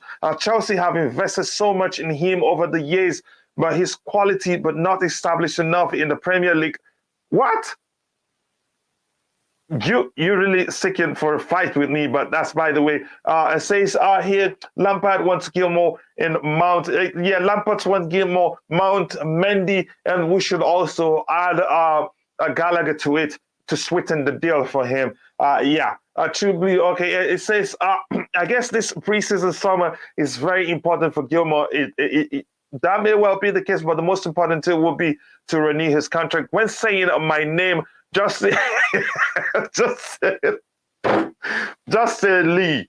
Why do you guys like disgracing me publicly? Okay, Lee, thank you. I'll say Lee again. Thank you for taking some time to tell me that. Highlights, but you, Lee, you know I love you so much, and thank you for correcting me in terms of how to say your name. Highlights, your fans. Yeah, I've answered that before. Why do you have to type it again? Tobago, you and Nick are really having it. Bissouma is wanted everywhere.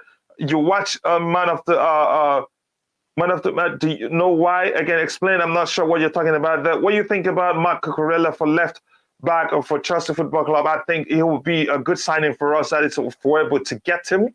Lampard just wants to come back. Yeah, exactly. Maybe that's what he wants. We'll be receiving a 30 to 40 million fee for Gilmour if we were to sell him now. No, you're not going to even get 20 million now, given that he has just 1 year left on his contract. And that is if he really wants to join a particular club and you're not willing to accept what the club is giving you, you'll be looking like around 10 million plus. Not because he's a bad player, because he has just a year left on his contract. Lampard not getting Gilmour.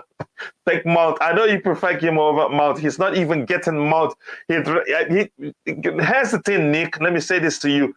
He's more likely to get Gilmour than Mount. That's just the truth. But then again, Lee, yeah, exactly. Thanks for the correction. Join the campaign against me. Well, you and I will see. Tobago, your final thoughts on everything we talked about today.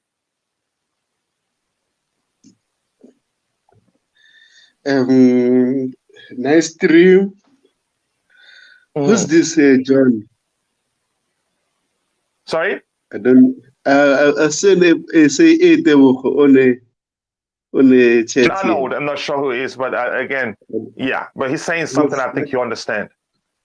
Yes. So my final thoughts going forward, as we were talking about Billy Gilmour, we should avoid letting players breaking their contract until 1 year left.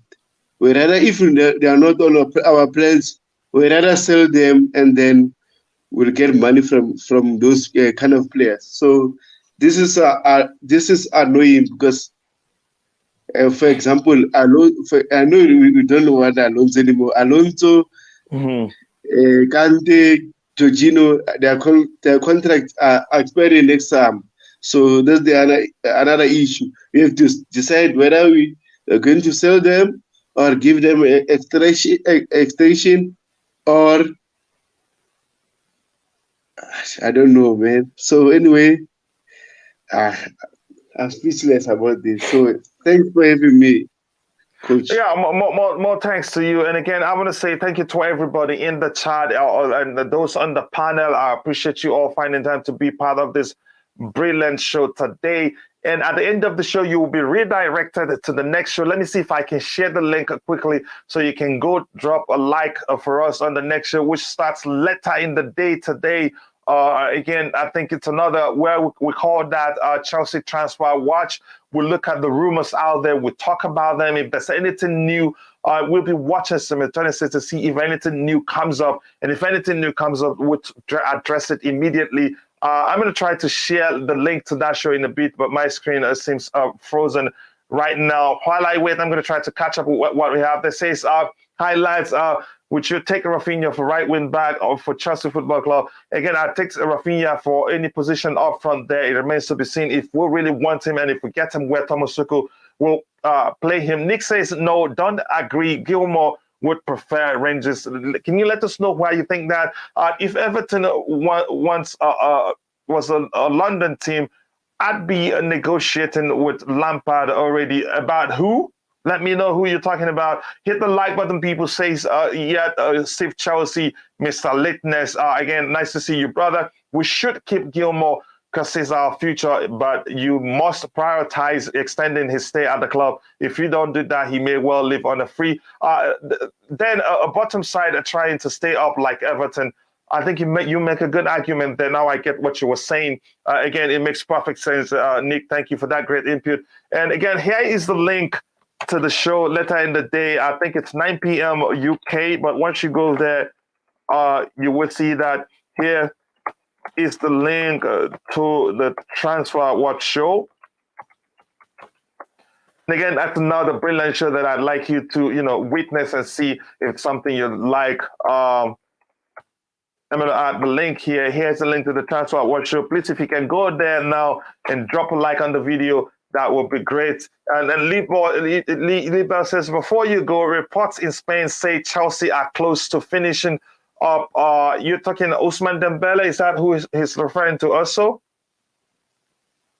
Yeah, I think he's talking about Ousmane Dembele. Let me know, Liebel, if that's what you're talking. And thank you very much for that update, which means we're finalizing the signing of Ousmane Dembele. I hope that's true.